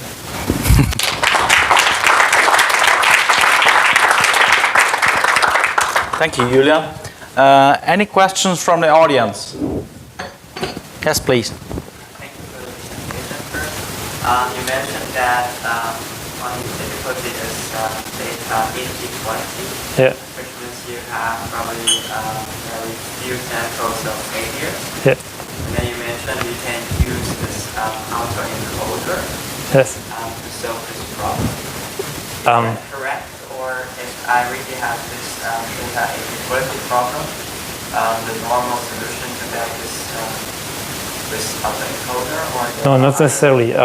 So if you have, it depends a little bit on the question you want to pose. If you are trying to use the remaining useful life prediction, then you have the problem with the data inequality, where then would have to use some special sampling methods to like reduce, like to try to oversample basically the sparse and less frequent data. You could do that, but sometimes it doesn't work that well. Sometimes then it's like a better approach to pose the question differently. Instead of saying like, hey, basically you say, I don't care too much about the failure data, because I'm just trying to now build a model with the data that I actually have a lot of, which is the data on a normal behavior. And then this method would allow you to build a model for that. And then if it sees or encounters data that is like different in the characteristics, then ideally it would you show like, oh, this is something I haven't seen before. Of course, you still have then like to verify it somehow, right? But depending on the application, especially if it's not a safety constraint or something like that, that can be a very good approach. Where you then just can see like maybe it actually works and just deploy it and see how well it works. So. More questions? Otherwise, we would jump into the break. Okay, so thank you, and it's break time. Thank you, Julia.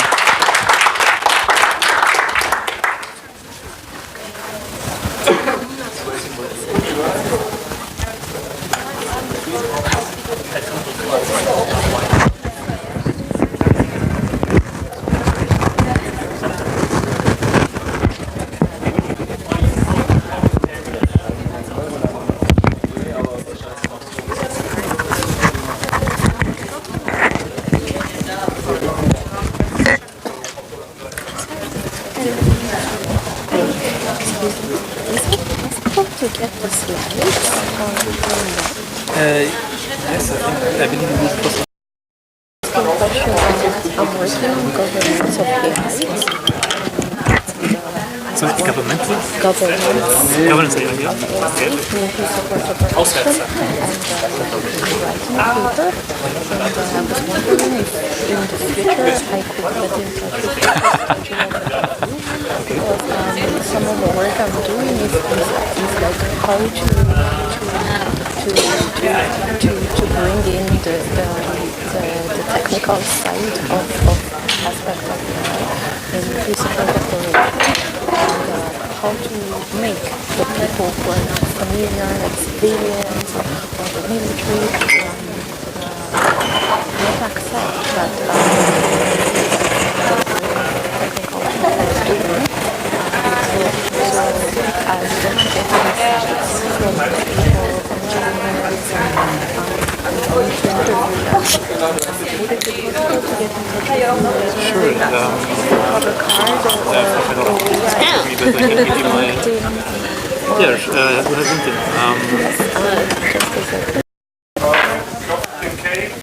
What's happening over there?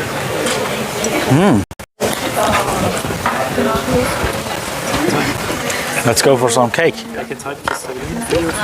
Gut. Das mit dem Timing ist ein bisschen Also die 10 Minuten nicht so ganz synchronisiert, aber welches Timing? ja, jetzt laut Timetable geht es ja jetzt schon wieder weiter. Ja genau, das haben wir haben ja heute Morgen 10 Minuten nach hinten geschoben, quasi, da rennen wir die ganze Zeit hinterher. Was wir jetzt machen ist, die letzte Speakerrunde vor der Podiumsdiskussion bekommt jetzt quasi die Restzeit, bis wir wieder in Time sind. Also jetzt machen wir dann in 10 Minuten weiter und dann? In 5? 10 Minuten, genau, also Coffee Break, ganz normal. Ja. Also was jetzt so kurz, dass wir hier rauskommen. Aber wissen das die Leute, die jetzt dran sind? Ja. Ah ja, krass, da war ja eh eine Stunde geplant. Genau. Eine Stunde ist eh zu lang. Richtig. Was ist der Puffer denn jetzt? Ja, hole ich, bring nur meine Flasche weg. Es gibt Kuchen, Jungs. Ja, aber halt wie man das dann genau macht.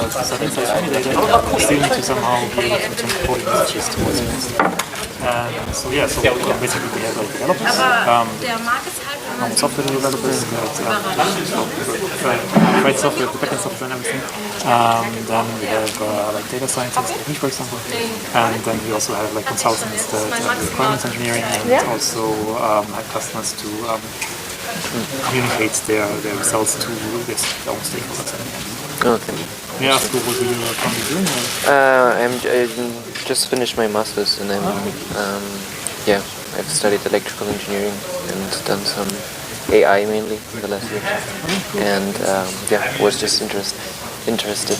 And in what kind of projects, like which are, for example, your industry partners or what? Yeah, for example, industry partners are yes, for example, W, of course, right? And also ZF is one of the big suppliers for these automotive companies, like transmissions and stuff like that.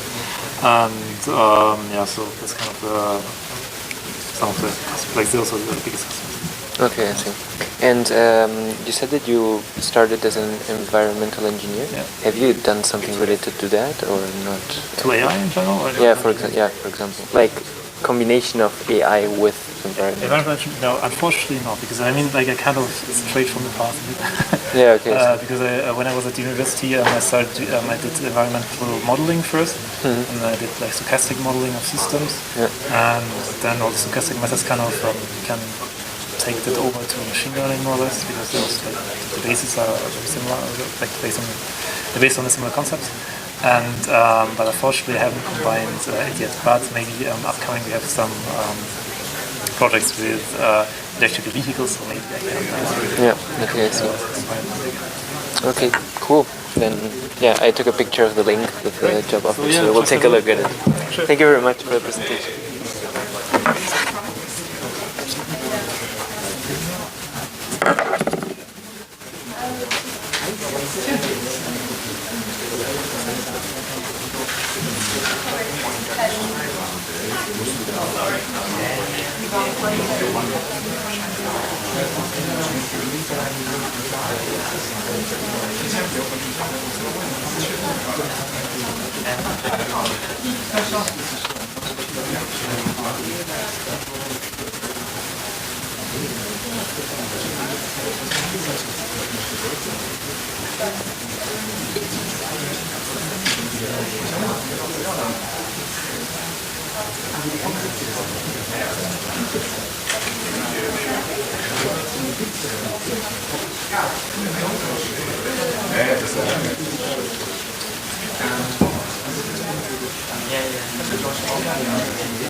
Put your laptop here.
up your presentation. What is your timeline? So average planning. Presentation is around 35 minutes. Okay. He's planned for 45, so I think it will be over. Okay, I will just give you a hands up after 35 minutes. Okay?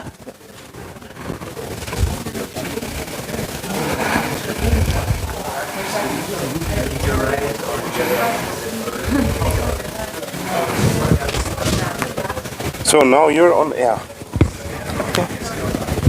Okay? Yeah. Is he going to introduce? Yeah. Okay.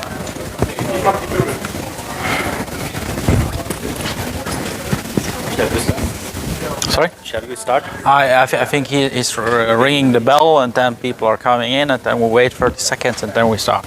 So roundabout. Are you colleagues or no? I had my session. My workshop is. Okay. Which session did you have? Sketch to code. Workshop on sketch to code. Okay. In the morning, 10:30. How was it? Did you like? Yeah, it was good. Nothing was working till morning. And everything was working in the demo, so it went well. I got what to say. So did you came here from Friedrichshafen today?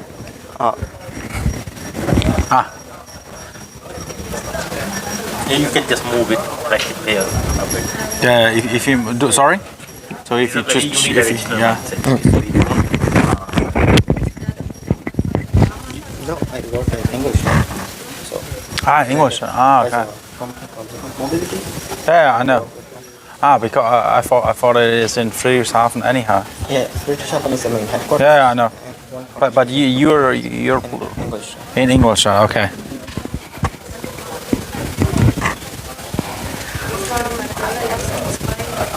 Is this on? It should be. Yeah. It's on, I think. Yeah. Oh, this is just for the.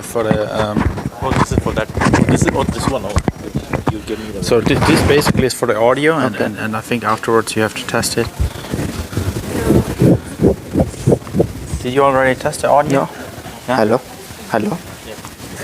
This is unidirectional, so you need to put closer to your. Hello. I think it is working now. Yeah. Hello. Yeah, it's working. It works. Yeah, it works.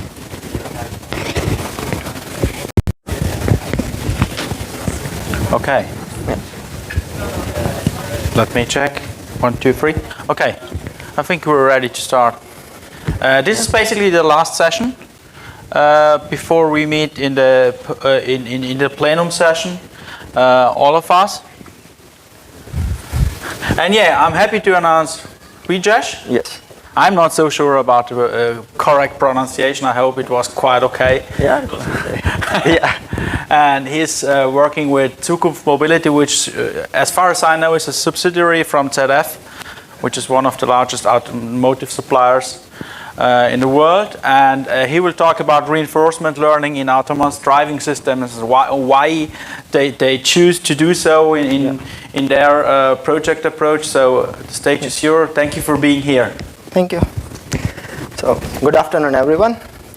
So, I'm Brijesh, and currently I'm doing reinforcement learning for autonomous driving systems. It is a part of my master thesis at Zukunft Mobility. And first, I would like to thank my mentor, Dr. Frank Keck, Ralph Thomas, the Azure development team, and Microsoft for giving me this opportunity. So, let's start. Anyone feeling sleepy apart from me?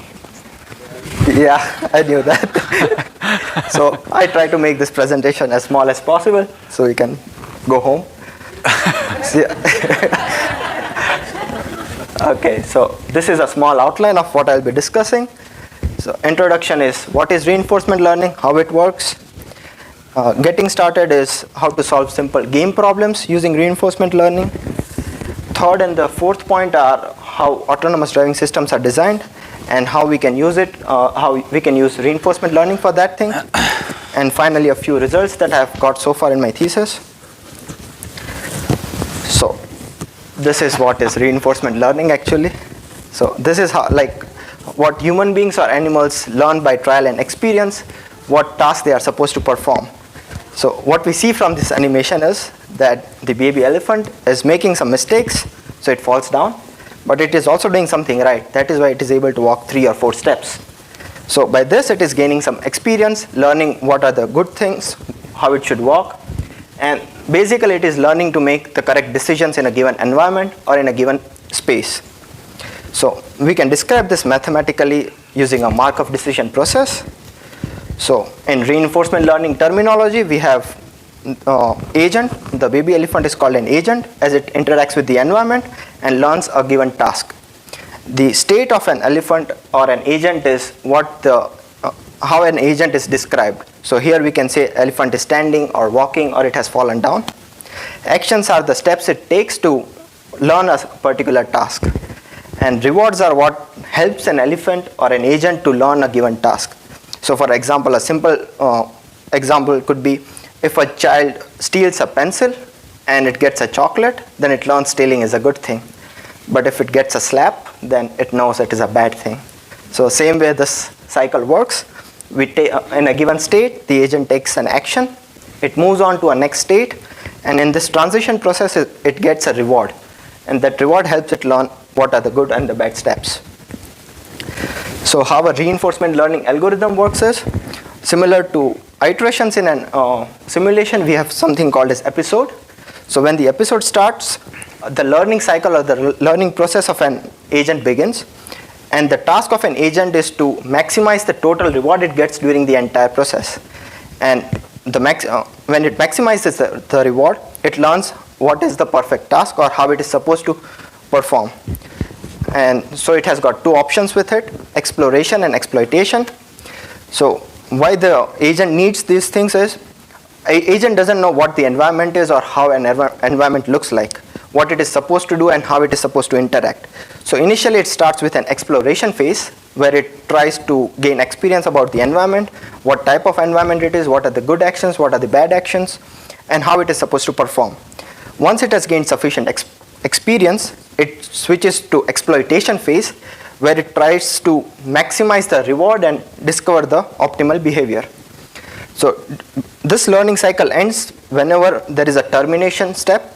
So a termination step is something like if an agent falls down. So if the baby elephant falls down, we say it is a termination and we can restart the training process. Or it could also be that if the elephant learns to walk properly, then after a certain period of time we have to end an episode. Otherwise elephant will keep on walking infinitely. So this is how the entire cycle works. So now moving on to a simple problem. So this is called the taxi problem. My task here is that I have got my taxi that is highlighted in the yellow box, and it is supposed to pick up a passenger that will be in one of the 4 locations, and it is highlighted by the blue color, and the destination of passenger will be highlighted in the magenta color. So I have to take the shortest path to pick up the passenger and drop the passenger. So for this I have got a specific reward structure, and that is that every step I take, I get a reward of -1 point. So this helps the agent to learn that taking the shortest path gets it the lowest number of negative points. And when it drops the passenger at a correct location, it gets a reward of +10 points. And if it drops the passenger at a wrong location, it gets a reward of -20 points. So these 2 rewards help the agent learn that dropping the passenger at a correct location is what has to be done to maximize the reward. This is the small animation of a trained reinforcement learning agent. It performs.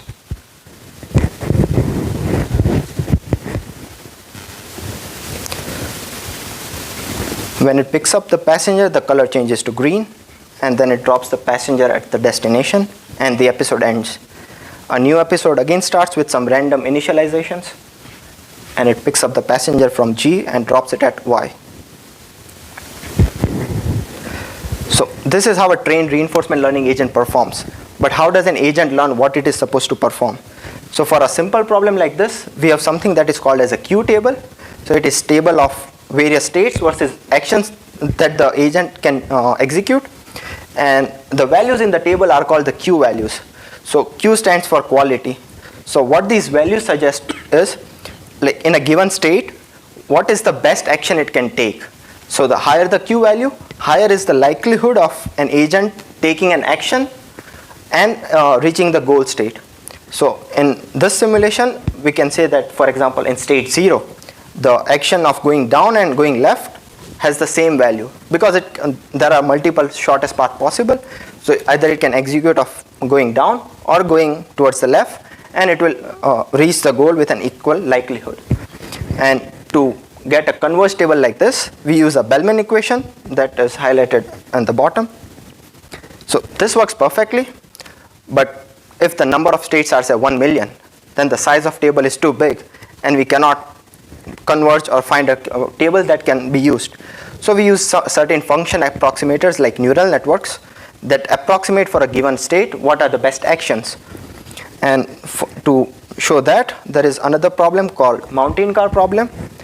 In this problem, my task is to help the cart to reach the top of the hill at the flag position.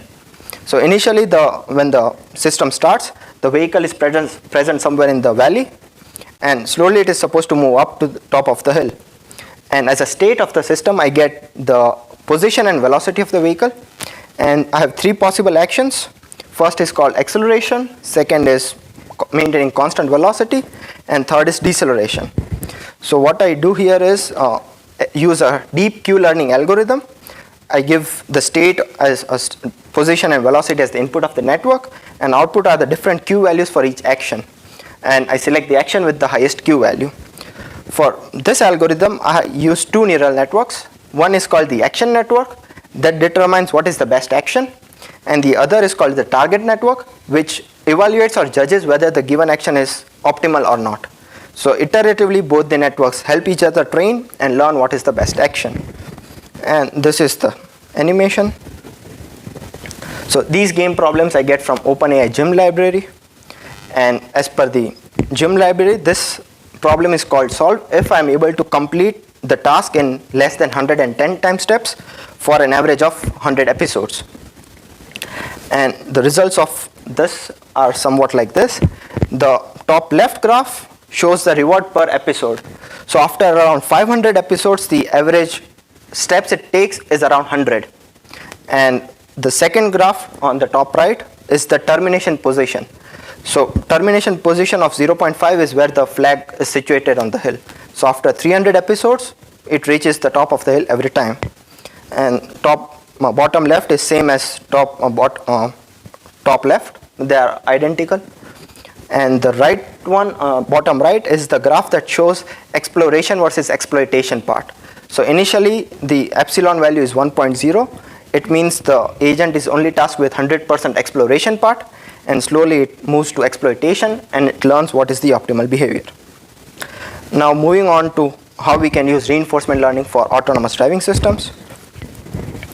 There are 3 basic parts. First one is the perception, where we use the sensor data to perceive the environment. Second is the planning or the algorithm, where we use reinforcement learning or similar type of different algorithm to plan what should be the next step. Third one is the actuation or the controller part. So my task is mostly within the planning and algorithm development part. And within the algorithm part, we have 2 divisions, conventional method or the rule-based method. And second one is machine learning. And within machine learning, we decided to use reinforcement learning and not supervised learning, because we had certain advantages for reinforcement learning. So what were these advantages? Suppose we design a system for autonomous emergency braking. Then for every different parameter, I have to first collect the data. And that data collection requires certain man, machine, and materials and time for that. And when one of the parameter changes, I again have to recollect the data and repeat the entire process. So that is very time consuming and tedious process.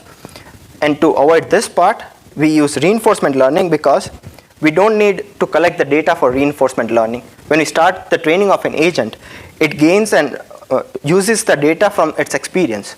So the only human intervention we require is for designing a proper reward function. And this reward function will help it learn whether the task is good or bad. The only downside is we need a lot of computation power, because reinforcement learning algorithm works by experience. And experience means there are a lot of false data or incorrect steps and data. But overall, it is better than supervised learning. So now we use this to design an autonomous emergency braking system. So we have taken a particular case from Euro NCAP regulation that is called car-to-car rear-end collision. So in this system, I have my target vehicle that is fixed at a location, and my ego vehicle or my agent is initialized for a certain velocity that is between 10 to 50 kilometers per hour. And this vehicle should avoid crashing into the vehicle in front, obviously, but also stop at a close proximity. If it stops at a distance of 50 meters, then it is no longer emergency braking. It's not also a braking, it just stops. So to model this as a reinforcement learning, we have a certain reward structure. So this is how a reward structure looks like. So the red devil is the collision penalty that says that if the vehicle collides, it gets a very big negative reward. And the closer the vehicle approaches, higher is the positive reward it gets. So this way it learns to maximize the reward during the cycle, but as well as the avoid collision in any case. So what we expected was a behavior should be something like this.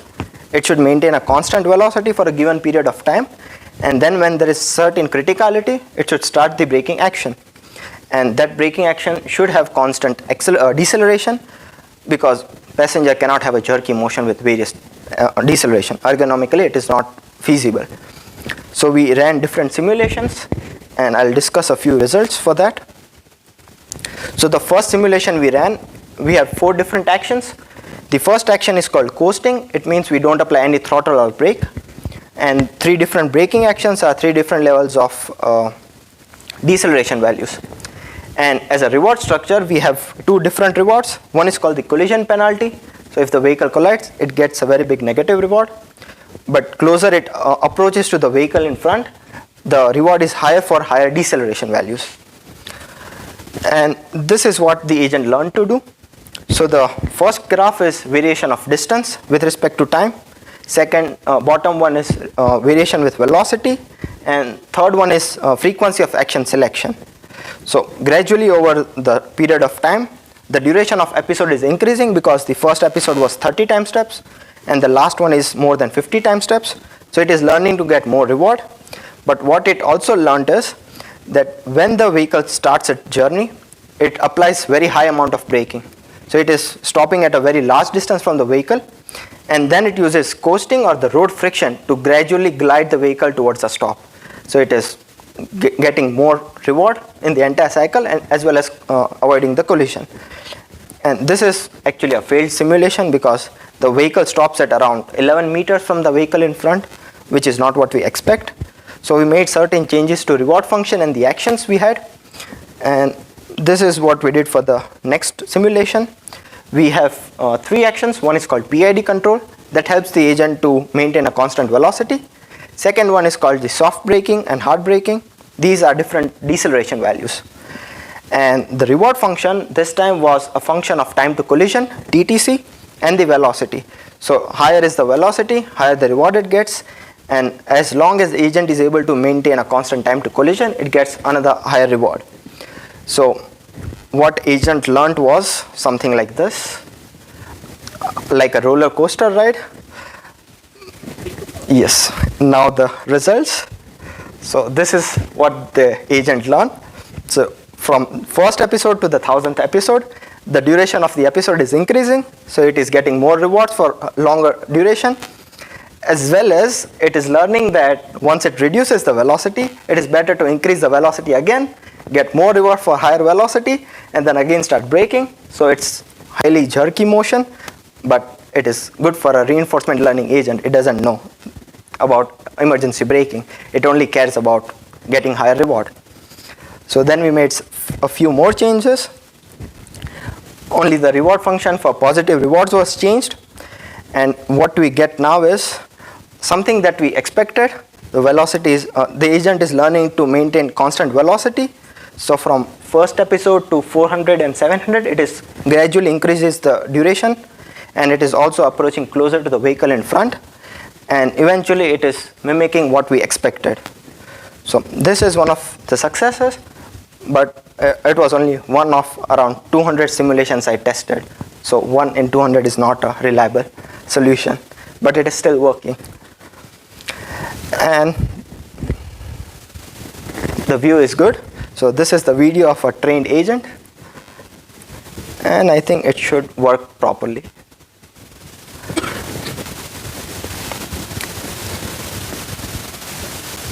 This is the constant velocity part. As soon as it starts braking, there is some jerky motion, but it is able to stop within a distance of 0.5 meters or less, depending upon the velocity. So this is one of the successes that we have got so far, and we are working on it. Any questions? Yes?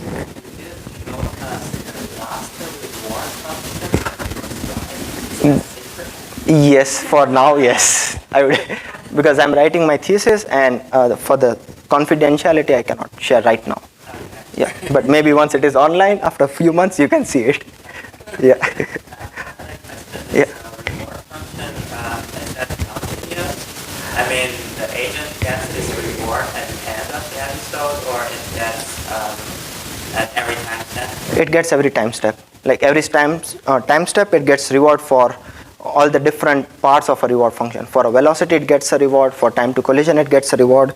And if there is a collision, then it gets a reward during that part. So all the rewards are combined every step. Yes? So for reinforcement learning, there are quite a few different algorithms. Yes. Yeah. DQM is one of them. Yes. Is there a special reason why you use DQM? Yes. We were designing a system that acts as a trigger function. So like autonomous emergency braking is active when there is a sudden obstacle that is detected. So DQN is generally used because we only have limited number of actions at our disposal. If we want a continuous control, we use actor-critic methods. So this algorithm will work when the vehicle detects that there is an object and there is an imminent danger or a collision. Then it activates this algorithm and decides what to do. Did I answer your question? Yes and no. So one part of the question would be, for example, PPO. You could, I mean, it's for continuous basis. Yes. But you could also use it for discrete action spaces. Yes. Yeah, we could use it. But right now our focus was to check the effect of different actions that an agent learns. Like for example, in the last simulation, the agent does not apply hard braking too much. It is learning to apply soft braking because with lower deceleration value, the length of an episode is very large. So it learns that applying less deceleration will also accomplish the task of braking, but it gets a higher total reward. But if I have more actions, then it decides the action to choose, which gets its. Yeah. Yes?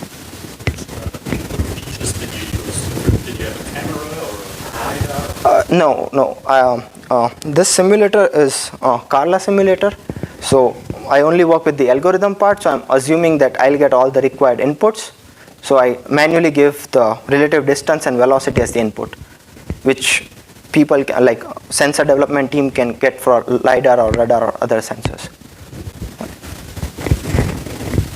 Yes?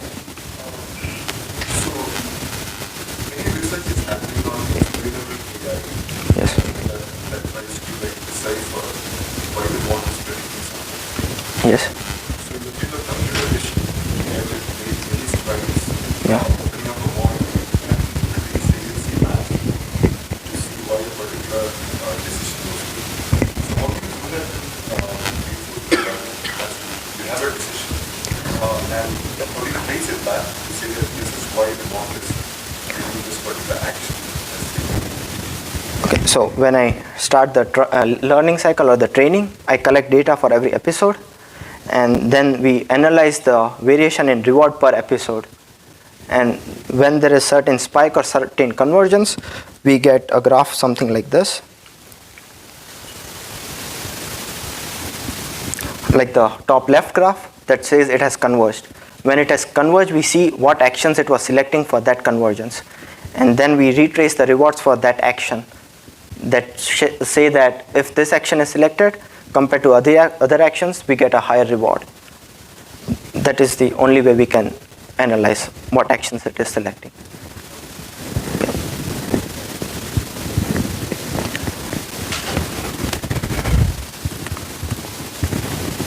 Any more questions?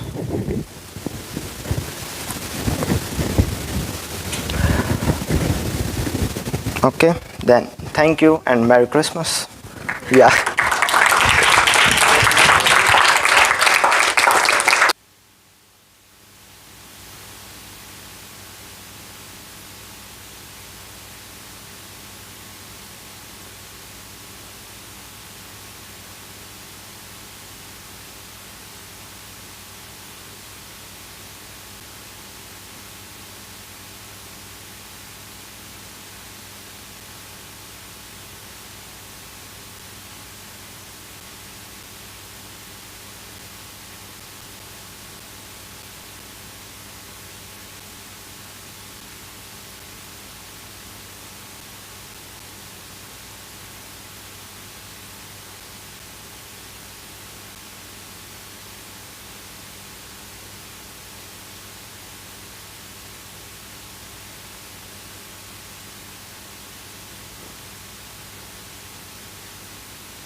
hier so hin.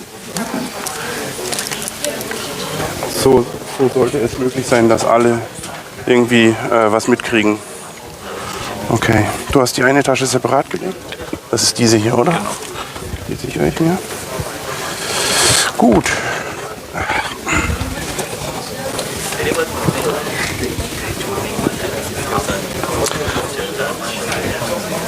Klingelst du? Und beende die Session bitte drüben.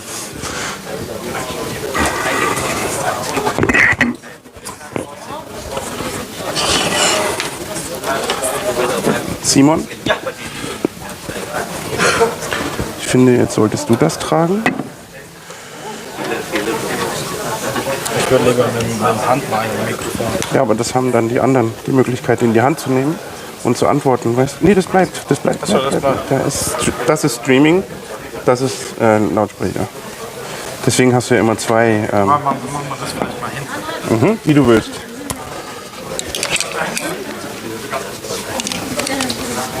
Okay.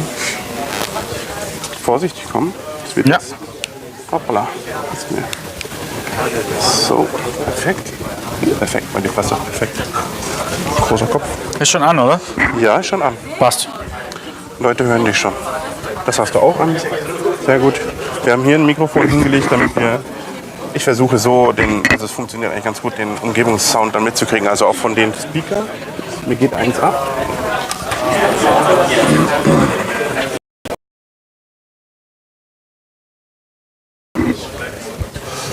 Mein Kollege bimmelt, das ist gut.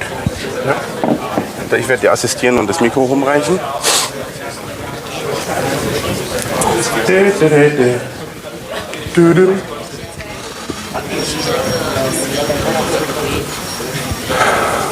If there are speakers here, I'd love to see you up front, please.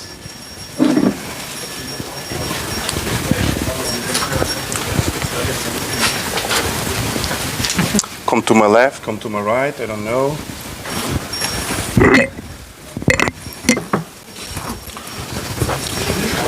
And you folks, I'd love to see you more close to us. So if there are 3 rows, please fill up from the back. Please.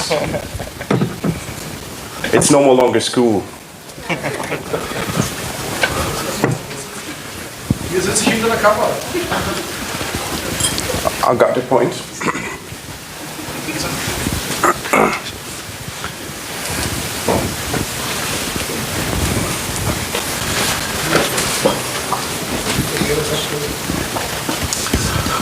So we have to wait until the left workshop is done as well.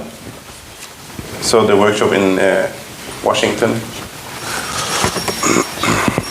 Das Mikrofon möchte ich aus. Klappt das vielleicht? But Redmond is in Washington too, right? Right. You get the point.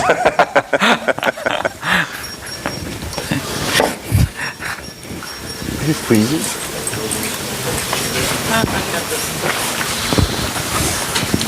It's much more nice.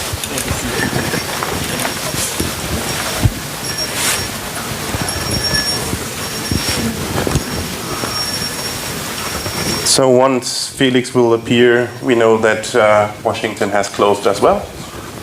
It's not falling down. Okay, give me a voice. What was your experience today? Let me hear by applauding.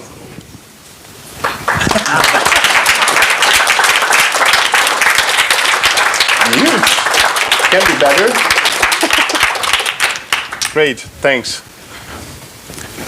This was just a test. I wanted to see if you're awake still. Ist Finnland schon weg? Ne, ist jetzt drüben, ja. Ich glaube, ja. Did you have the chance to network between each other? Was it good for? Yes. Nodding. I can't hear nodding. Yes. Oh, look. One new developer released 1.09. Hello.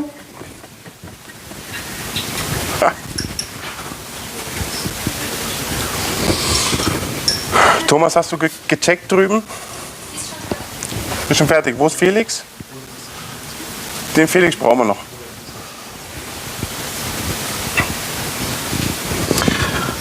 While we're waiting for the rest, let me go through the slides. What we do now is we want to collect some feedbacks from you, please.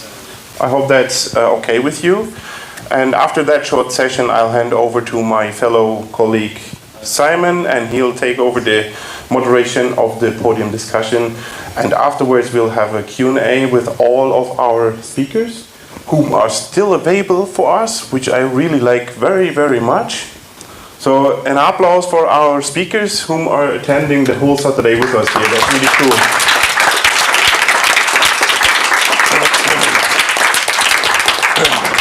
What's Felix? Okay, so let me rush through.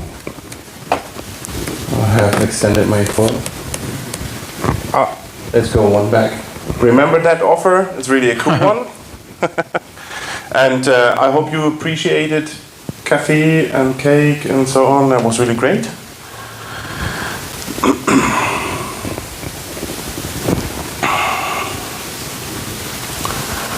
That was the old question. And now please share feedback. Open your browser on the phone, please, and go to menti.com.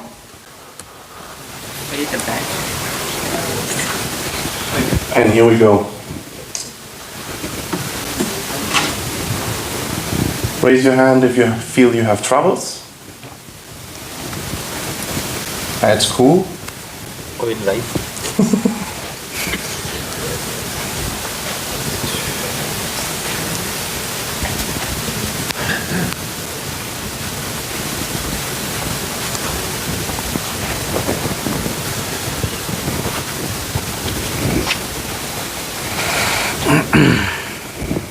Okay, so the first question, what was your experience today? Come on. Come on. The code is on the top, 757204.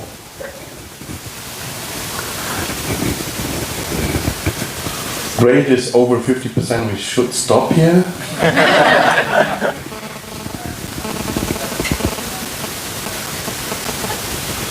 Fair is 40%, okay. Nobody's disappointed, that's great for us too. Don't dare.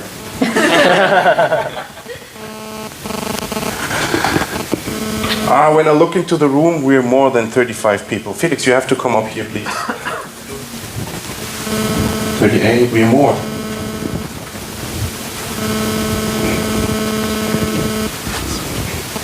Okay, with 40 I will stop. Okay, impossible.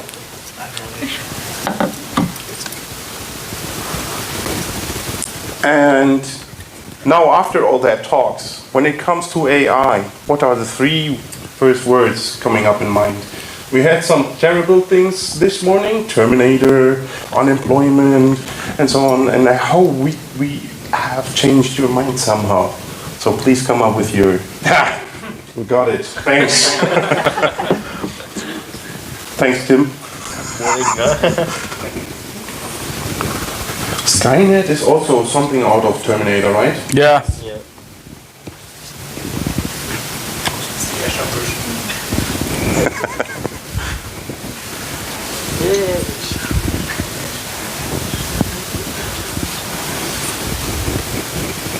Hype is interesting for me. So AI is a hype. Bill Gates once said internet is a hype. It will disappear.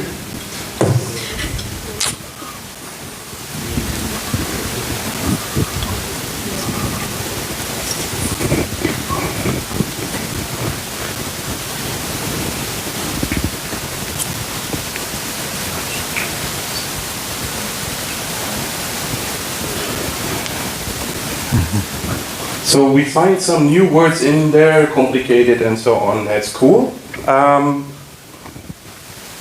We're now by 43. What? Okay. Let's move on. Last of my question. Please leave a comment on the day. So what your want to see next time, thank you is also great for sure. Go ahead. Let us know what your thoughts are. What were you missing? What would you do on another way next time, and so on.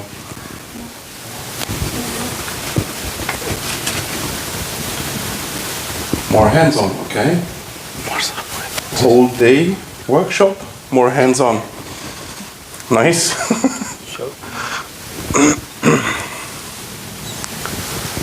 I have a personal wish for next time. If someone out of here, of our audience, feels like he wants to talk and he's able to share something to the community, please show up, please raise your hand, please come and talk to us, discuss.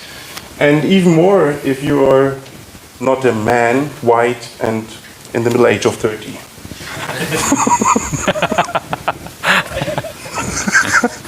If we look at the screen here, I see many men. We have some diversity in, but it's, you know, got my point, right? We had a female speaker as well. Yeah. We need more. When I shared the schedule with the global AI team, the feedback was, "You're lucky you have just one girl." And I was lucky. Why? They were dealing with the problem that they couldn't get any men into. What? Well, and I was happy that I had a single woman within the speaks. Next time I can volunteer. Okay, good. Are we done? 38. So the previous number was 44. What lazy you are. Okay, it's late. Okay, so thanks a lot for that. Applause for you. We're gonna hand over now to my fellow colleague Simon, and he's gonna ask the speakers a few questions. They've been prepped before, and I hope you'll stay and answer for. Oh, you can stay in front, please. You have to. Come on. It's just forcing me to hand over the microphone you first. Yeah, thank you, Ralph. Here you go. Actually, I prepared a couple of questions yesterday and sent them over to Ralph. And Ralph told me that he shared the whole questions with the speakers, so I have to change the questions today, which I obviously did. So totally new questions. No, actually, I'm just kidding. We prepared a couple of things, and I'm very curious about, because lots of you told us that you're here because you wanted to gain new insights, to learn something new. So I think this is the most important thing when it comes to artificial intelligence, closing the skill set gap we have. I'm sure there is one. I mean, it might be the case that here in this specific room, it's not that high, the skill gap. But in general, on an overall level in the society, I think we need to be more educative, not only on a technical level, not on a business level, in total. So the question here is, how can we close the existing skill set and gap we are facing in our society when it comes to AI? And obviously, I would like to have a common view on that. It's not only a technological skill gap, but also a business and organizational and ethical and organizational and so on skill gap we have. So I'm very curious to hear your thoughts on that. So I heard Felix. Felix, are you Felix? Okay, what is your view on that? Okay, so I think, thank you. So I think we are on a very good track towards closing that gap, because in the past it was a very niche like sector where you could do AI. You needed to be a mathematician and you needed to be a scientist to actually do AI. Now we have all those offerings, if it's Azure or AWS or whatever, where everyone can do AI without any mathematical knowledge. And if that will be easier in the future, then it's even easier for everyone to do AI. And I think we are on a very good track towards that. However, where I still see problems is that people don't really know what AI is. So there are those tools that you can use to practice AI, but you don't know what's going on in the background. And we need to be, or we need to have easier explanations what actually goes on in the background, and we need to educate people so that everyone understands what AI actually is, so that no one thinks that it's like Skynet, because in the background it's very easy, it's not that hard. Thank you. Anyone else? Yeah, anyone else? Yeah, please. Yeah, so just adding to that, I think you focus more on the technical side of the answer, right? And in that regard, there's a lot of resources available, but if you go to the other side, to the society, I think we're nowhere close. Yep. And there's a lot of problems. I mean, we'll talk about AI regulation, right? Would you trust any politician or most politicians today to be able to do a law concerning limits to AI? Most of them wouldn't have a clue, right? Yeah. And even in civil society, imagine you're driving an autonomous car and the car runs over someone. It's whose responsibility? Is it yours? Is it the company that sold the car? Is it the developer? Is it the company that captured the data on which the models were trained? Okay, I think we're nowhere close to having good answers about that. I don't know, some countries apparently are learning AI from a young age. So more from the business aspect, the ethics, and not the mathematics and the statistics that go behind it. But I think, I don't have a silver bullet, but it's a difficult problem. Okay, anyone else? Yeah, so I think you both mentioned two very good points, and one thing I would like to add is, Jutta, what you mentioned at the end, that it's also then about education, and that we can build up the awareness for what is AI. So in the school, so if I remember back in my school time, high school, we did not have the possibility to have any courses like related to informatics. And if we start really early teaching kids what basic informatics is, and then also what's behind AI, it will have a long-term impact on our society, because these people then grow up and they start to realize what's behind this big buzzword, and that it's not as dangerous as media and so on are saying. Okay, thank you. So maybe to answer this question from a different perspective, I think a lot of people ask themselves, how can we hire those data scientists or those technical people who are into AI? And in Germany we have this nice word called eierlegende Wollmilchsau. Can someone translate it to English? Okay, I don't know. So this is basically a person who covers like everything, and we don't have that yet. It's still a very young topic, and you won't get a data scientist which has like 10 years of experience. And therefore, I think what you have to focus on is not like that the person knows the technical details, but if it comes to hiring, you have to look for the values, that you have common values. You will look for very good learners, and you have to ask yourself the question if you want to work together with those persons. And if you check all of them, I think you can learn a data scientist like on the job. He has to learn on the job, otherwise he cannot meet all the criteria, and that's what I think you should focus on. Okay, thank you. I'm very much interested in Julian's opinion, because he told about converging to two worlds between engineers and software developers, because my personal thinking is that it is essential not only have technical guys and business guys, but across all disciplines, people within the teams who develop projects or products. Like you need guys or girls from psychology. You need data scientists who have the common understanding about mathematics and statistical models. But you also need engineers, maybe. So well, what do you think about the importance of having a colorful team, Julia? Well, I am a generalist in a sense, because I'm an environmental engineer, which like basically for engineering, it's like, oh, I can do a little bit of everything, but not like, how do people say, jack of all trades, master of none, but oftentimes better than master of one. And to some, I think the right mixture in a team is definitely very important. So you definitely need all these different disciplines. At the same time, I was wondering while preparing a talk today, is AI is a disruptive technology in many regards, right? That's not the first disruptive technology in our history. Like there have been many disruptive technologies. So how many challenges that we face now are really new, and what can we learn like from the past when some disruptive technology was introduced? And I guess that's probably a question for some sociologen. Like the study of societies and stuff like that.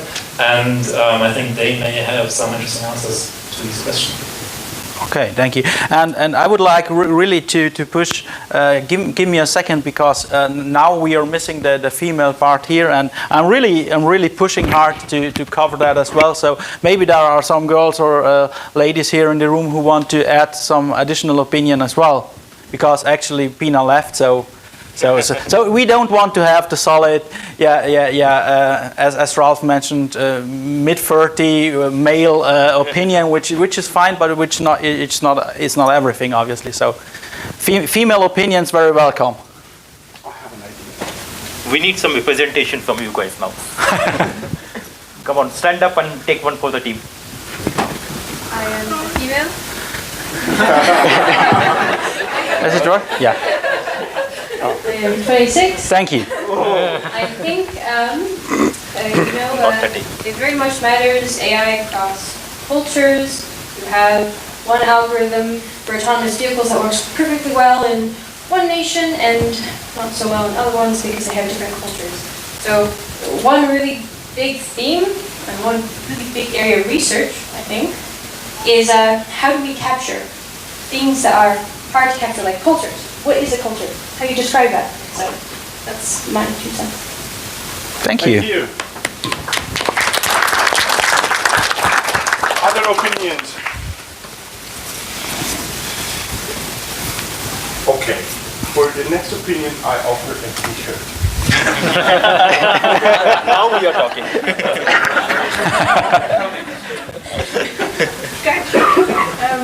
So I just wanted to add one topic that mainly.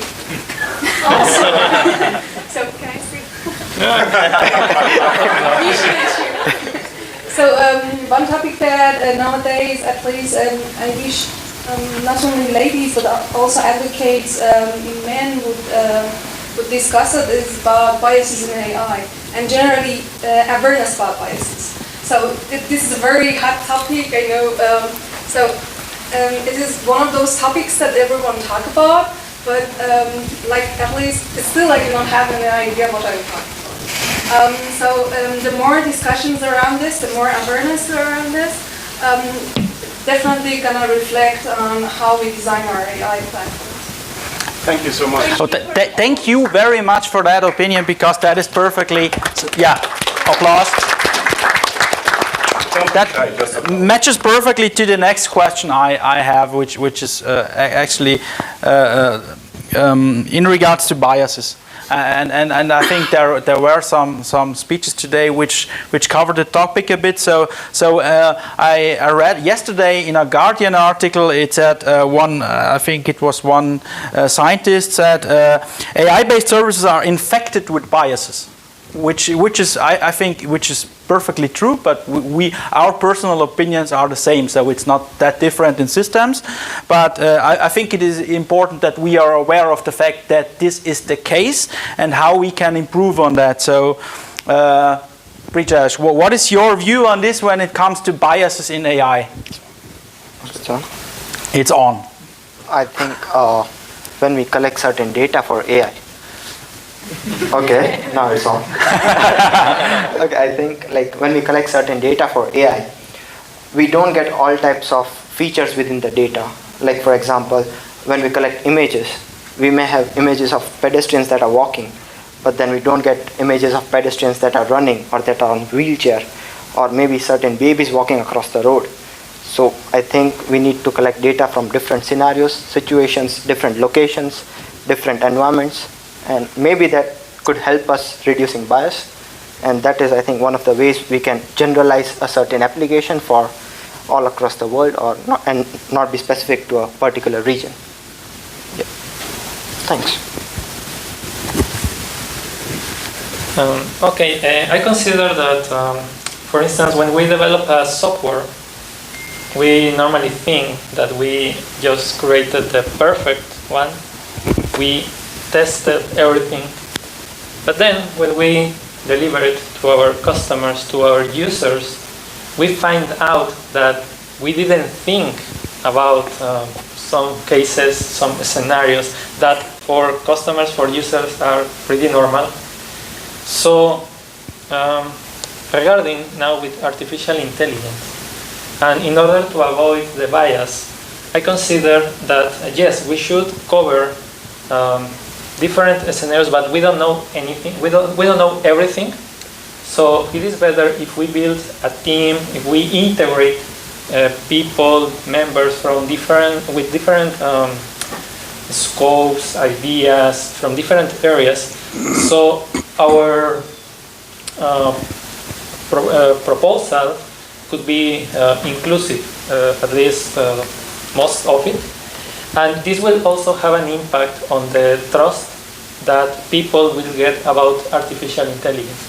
Because people are afraid that some company has their data.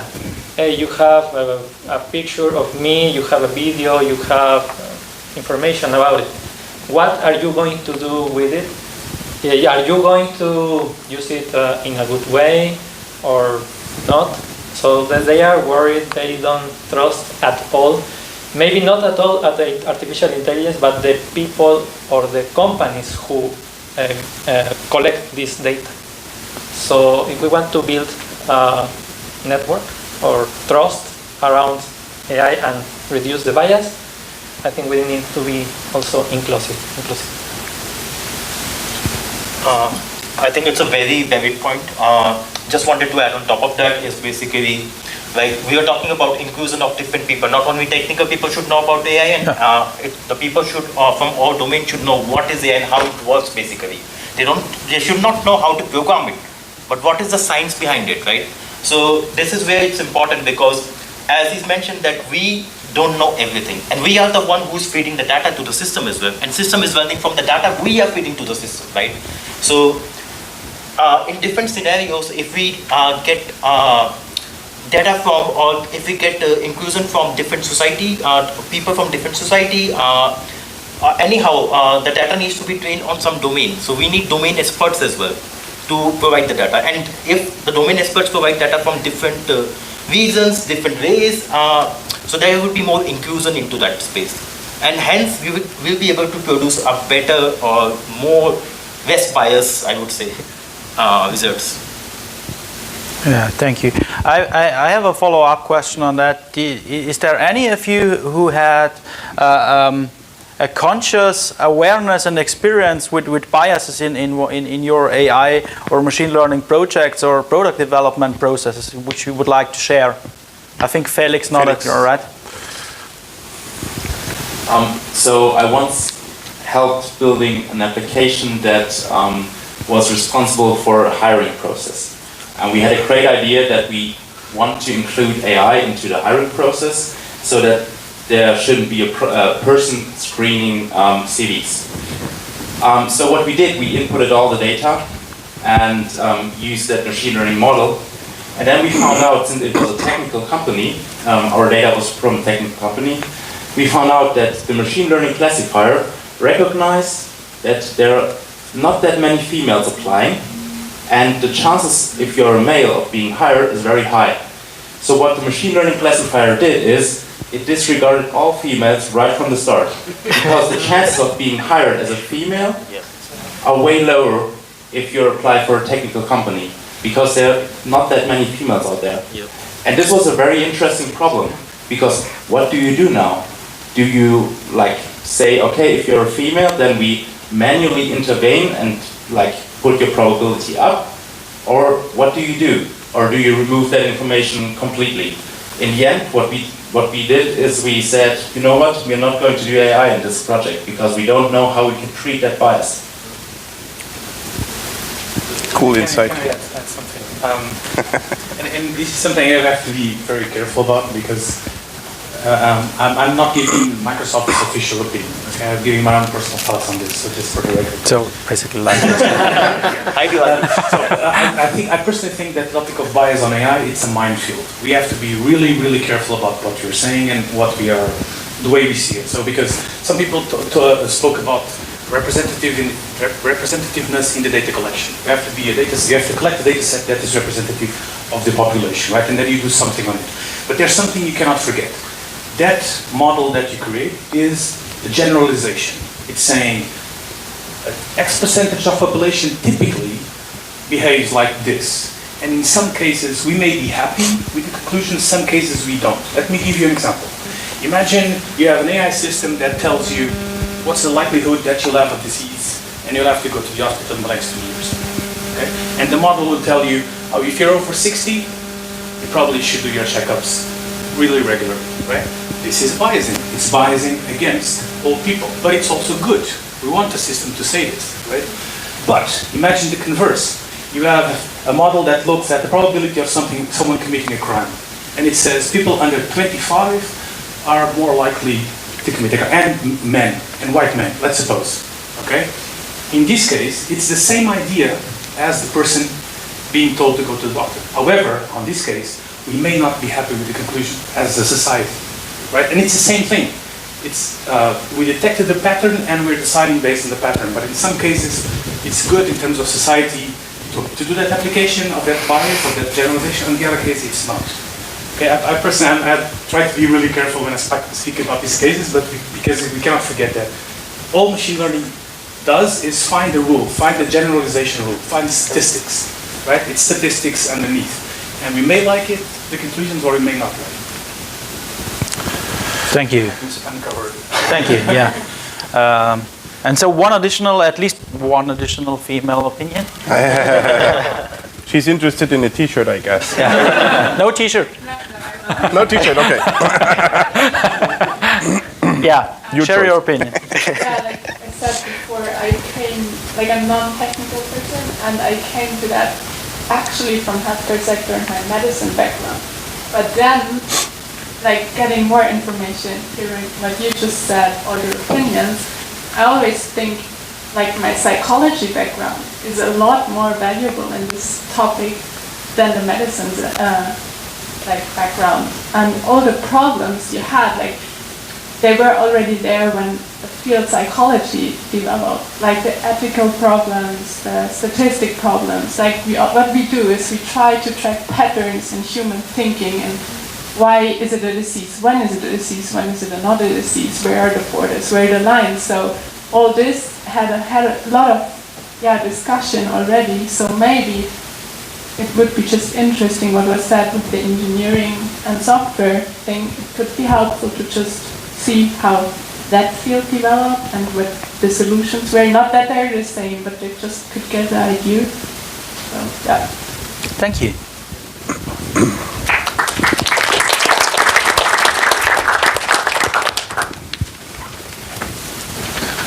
Okay, any other opinions about biases in AI? Yeah, one more. Without a t-shirt? I have to hand over one. There are different sizes, right? So if that one suits not, please exchange. And I guess the first I've selected, I have to hand over one for sure. Welcome. Still no. Look at that. It's a bias, right?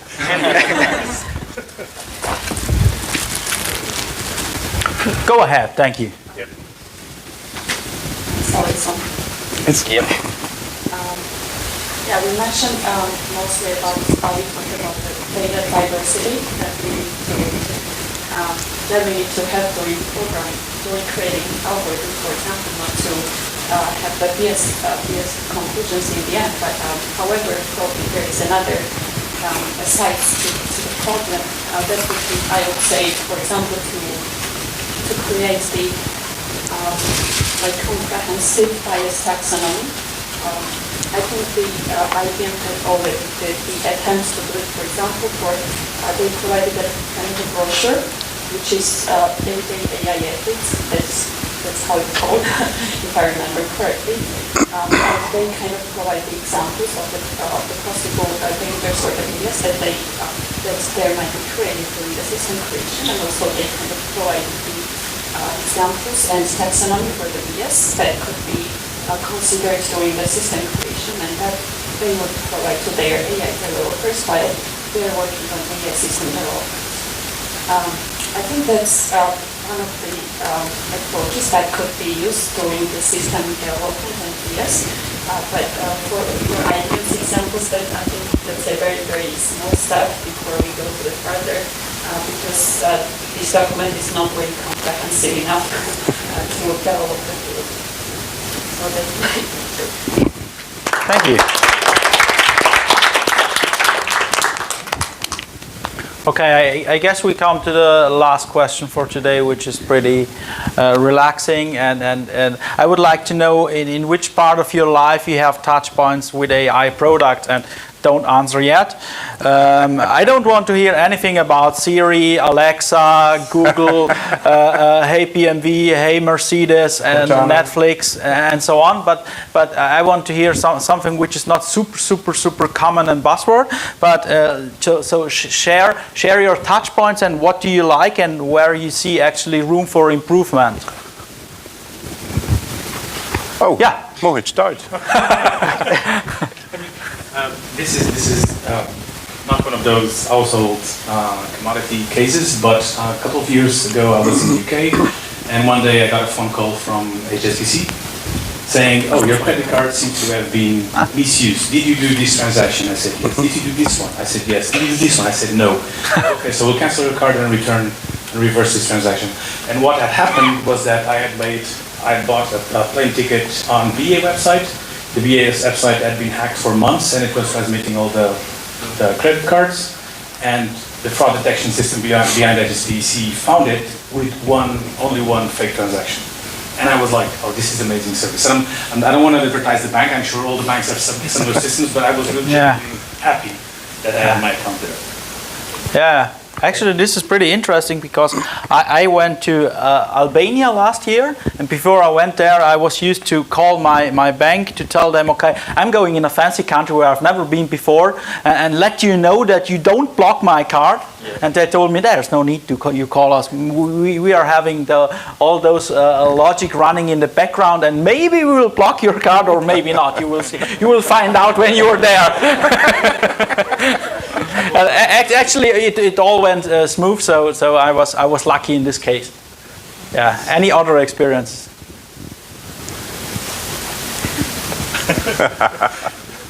So I saw this not with me, but I saw with one of our clients. I was discussing some security scenarios, and we found out that some people were trying to hack the systems, and then what AI did is basically, because the calls were basically coming from one region and then it was moving to another region because they were doing IP snooping.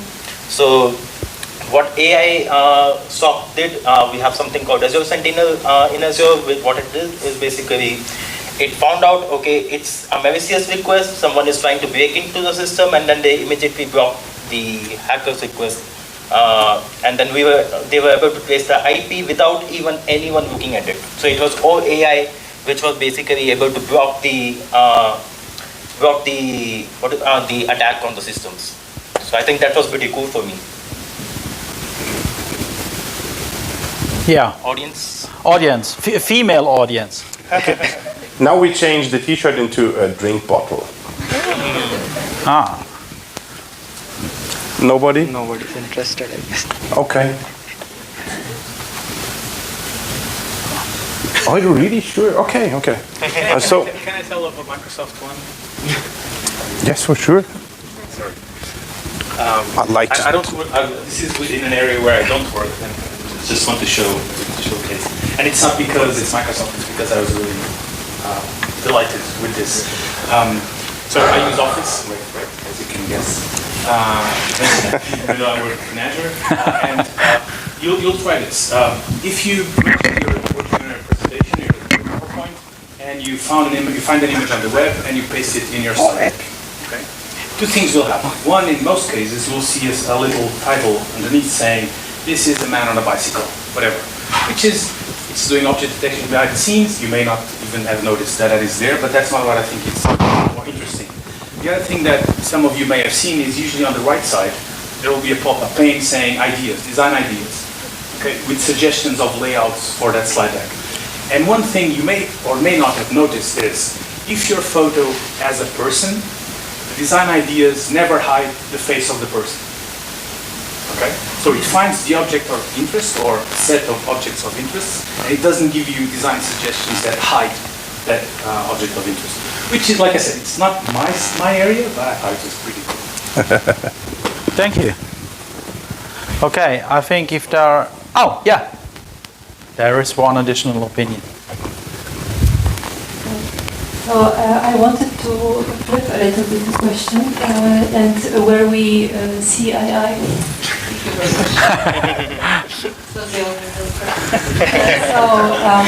Where I do not see AI, it's a city. The more like a huge amount of people living in one place. Not only I don't see AI, I don't see simple automatization. When every day I have to stand on the red light where there's no car. Of course, it's not AI. It's a simple solution, but still, even this is not done. So for me, I know that there's a lot of startups, especially in Munich community, about smart city.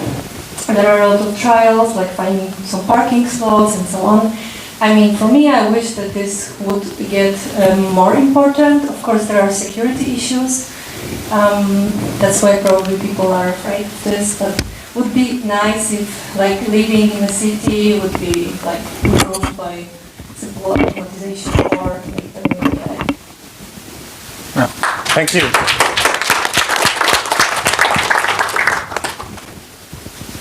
Any more? Oh, yeah, just behind. Over there. Bottle? Yeah. Bottle or t-shirt? Bottle shirt. Bottle shirt.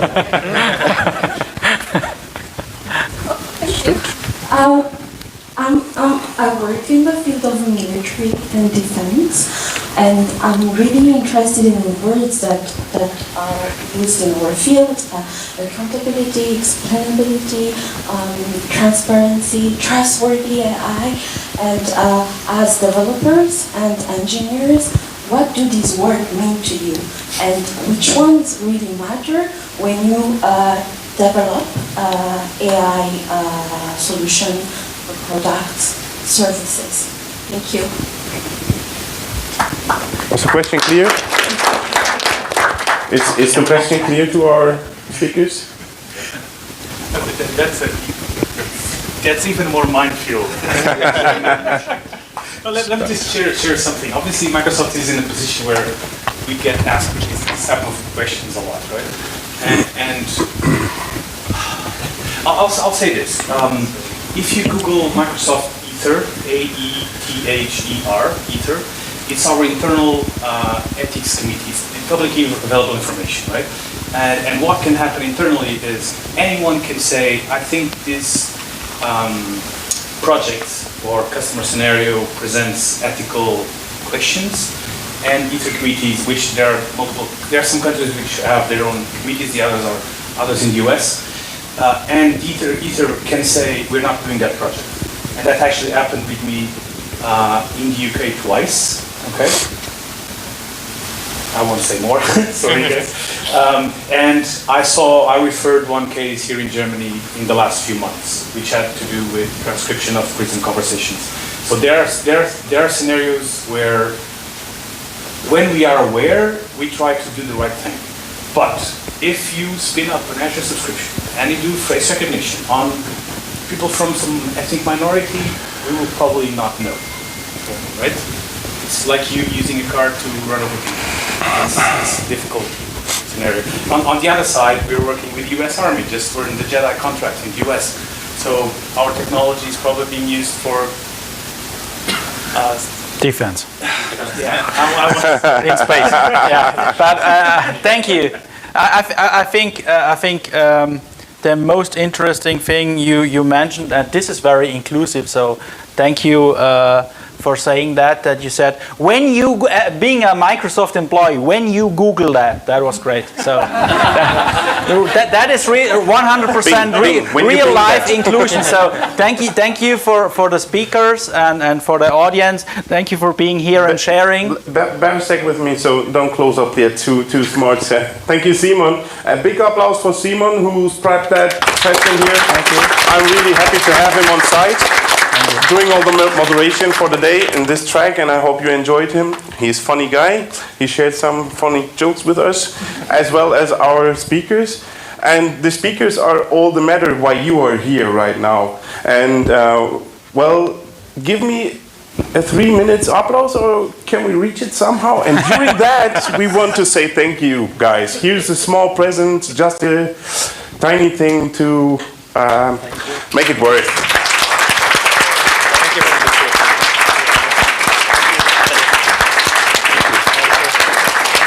Thank you.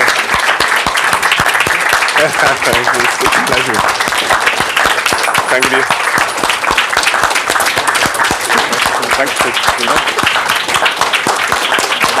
You're doing good.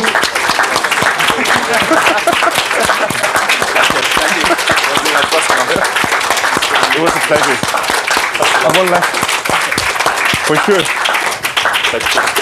Sehr gerne. Thank you. So, nevertheless.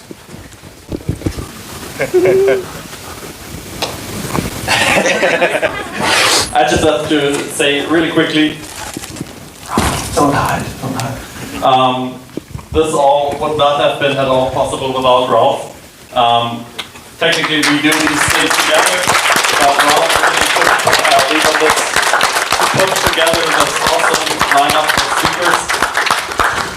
It was his birthday yesterday.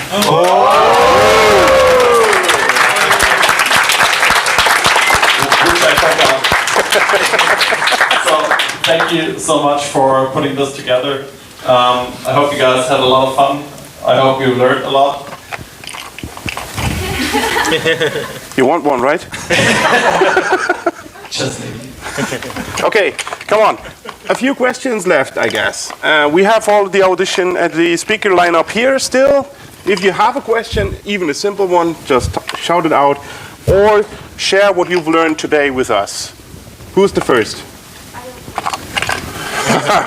Okay. Simon, please, can you help me with? Of course, yeah. Thank you. Thank you. First, bottle. Thank you. First bottle. So at the very beginning, it was clear that diversity is very important. We have to include as many people as we can from different backgrounds as we can. Yeah. So how are you planning this? Because when I see AI through like the job market or the companies, I see they only need software developers or engineers, and in that way I don't really feel included. So as someone who partially has a technical background or doesn't, so how are you planning to change this? Got the point. Is anybody wanting to answer? Yeah. Okay. So far as I have seen, all bigger companies are aware of this problem, and as Jota already shared with you, there are some kind of ethics idea, let's say code of conducts, on how to develop AI in a meaningful way for the community, right? This is the start of doing the right things and behave on the right way. It doesn't solve your question, I know that, but we have to evolve on that. So it is a matter of time, a matter of understanding, and a matter of learning on how to get there. And you can assist by learning about AI, listening, reading, and so on, and start up with discussions on your side as well. It's not up to the business side. It's up to you as a consumer, as a whatever user of AI, to bring up the discussions and to make sure that your voice is listened on the right things on that stage. Does that answer your question? Can I ask something? Was the question specifically about AI or diversity in general? How to say? It's about new technologies, like including other people from different backgrounds. Also, yeah, because it was said that in AI you need as diverse people as you can have. And, it's a really hard issue, and I don't see any plans or any strategies to solve it. You have to learn. No, I think... Short. Yeah, I'll do it short. So when I was in London, I was doing the hiring of our data architects for the team, data and AI architects. And we had a hard metric, 50% female, 50% males, at least. Non-females. Well, not females, yeah. Good point. And this was really difficult because usually, before we did something, for every group of 6 people, we always interviewed 6 people in a day. We'd have 5 men and 1 woman. Okay? And what I negotiated with the hiring team was, I will only do assessment centers when you bring me 3 men and 3 women. Those 6 will be fairly assessed, but I want to have at least 3 of each. Right? They will have a fair chance, but I want the diversity. And then the other thing was, we always had in the interview panel, not 50%, that was difficult, but we always had male-female representation. Okay? One interesting thing is that in Europe, very often, it's like diversity, it's gender, right? But in the US, for us, it's Indian, it's more black American, etc., etc. It's more categories. But in Europe, it tends to be more gender. But we do try. Great. We had one there. Catch it. Please hand it over. I'm actually really bad at that, so yeah. So my question is regarding the topic of the hiring that Felix mentioned earlier. And yeah, I don't know if the question is too complex to answer right now, but why is the solution to, instead of dropping the app altogether, why not including the information of female, male in the data? Just if it's a solution to that problem. Yes, that's one thing that you can do, and that is the example. In that concrete example, it was just that the business side said, you know what, this is really horrible. We don't want to have anything to do with that. Drop it altogether. But in reality, you have more interconnected features. So you cannot say, okay, this is just the gender that you can drop. You have features that are linked together, and you don't really know which features contribute to which buyers. So it can be really difficult. This was just, in that case, a very easy thing. But this hiring classification system, it could also have like an additional bias. The gender one was just very obvious because when we did the test runs, like 99.9% of the applicants said it that true, well, male. So it was just that obvious, but it can be anything else. Does that answer the question? Cool. We have one left here. Right, you? Once again. Right? No, I just did a very random question. It's okay.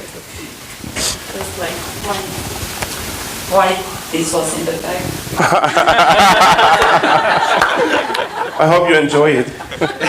Please don't share how you use it. I googled the double slash, what was this company about? And then I discovered it's about digital services, but I still didn't understand why you... Yeah, it's great.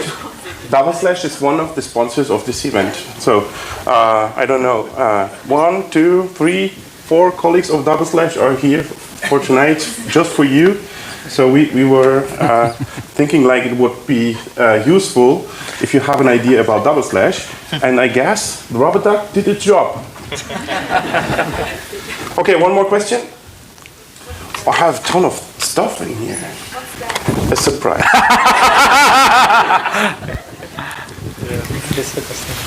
You won't unpack any stuff if you don't know what's inside? On your right, Ralph. Over there. Oh, over there, sorry. Actually, I'm going to make some comment about this recruiting thing. I met some of the companies in Zoom, and they are saying that they can understand personalized characteristics of like video, and some of the companies use it for recruiting. And I thought that it's dangerous because they have some data and generated some output, but maybe it doesn't match my personality. And I think in security and AI system, there's some line that wrong input can create wrong output, so people should be careful about that. That's why it's strange because a lot of companies try to do AI stuff with recruiting, and I should say thank you that they are careful, but there are a lot of companies that they can do it, but forget about the data stuff. Let's say it's a great. Okay, we have one in front here.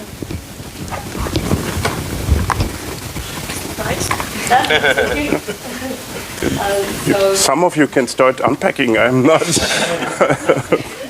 Oh, look.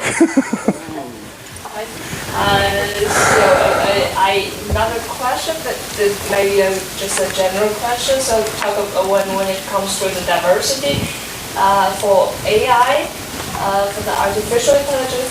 So, my feeling is actually, so if there already a standard, a rule, and how to how to integrate the diversity in the real intelligence world, and then if it exists, then can we use it for artificial intelligence? But yeah, my question is there already a standard in the real intelligence world to integrate the diversity? Anybody aware of a rule?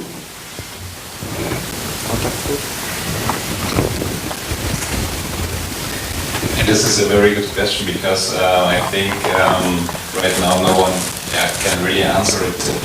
I would personally say that diversity is also interpreted by different by different cultures and so on. It's nothing that can be standardized, but of course we have common values. But a very good point here to maybe just or firstly set up diversity in real life, because I think it's also something we can still work on. And just one thing to add regarding this topic, there's the website Algorithm Watch, which provides all the ethic guidelines, which may be also interesting for you here. Okay, I'm going to close up now. Who's interested in the gadget? You don't have to question me something. Okay? I just throw it out. All hands up? Mostly all. Okay, I will ask Thomas to assist me so that we can throw it out here. And at the end, I want to say, so there is a stream of our meetup here, and for sure you can follow the stream later on. We have a Twitter channel, and almost all of our speakers provided their slides, so we will share it with the blog post later on, so that you can follow up with the stuff there. Okay, What do you like? A bottle? Is everybody happy? We'll take care. Okay, cool. Okay, so I will say for now goodbye. We will fulfill your wishes now, and it was a pleasure to meet you and to have you on site. Thank you very much for being here, and thank you for joining our discussion round that long. Thank you.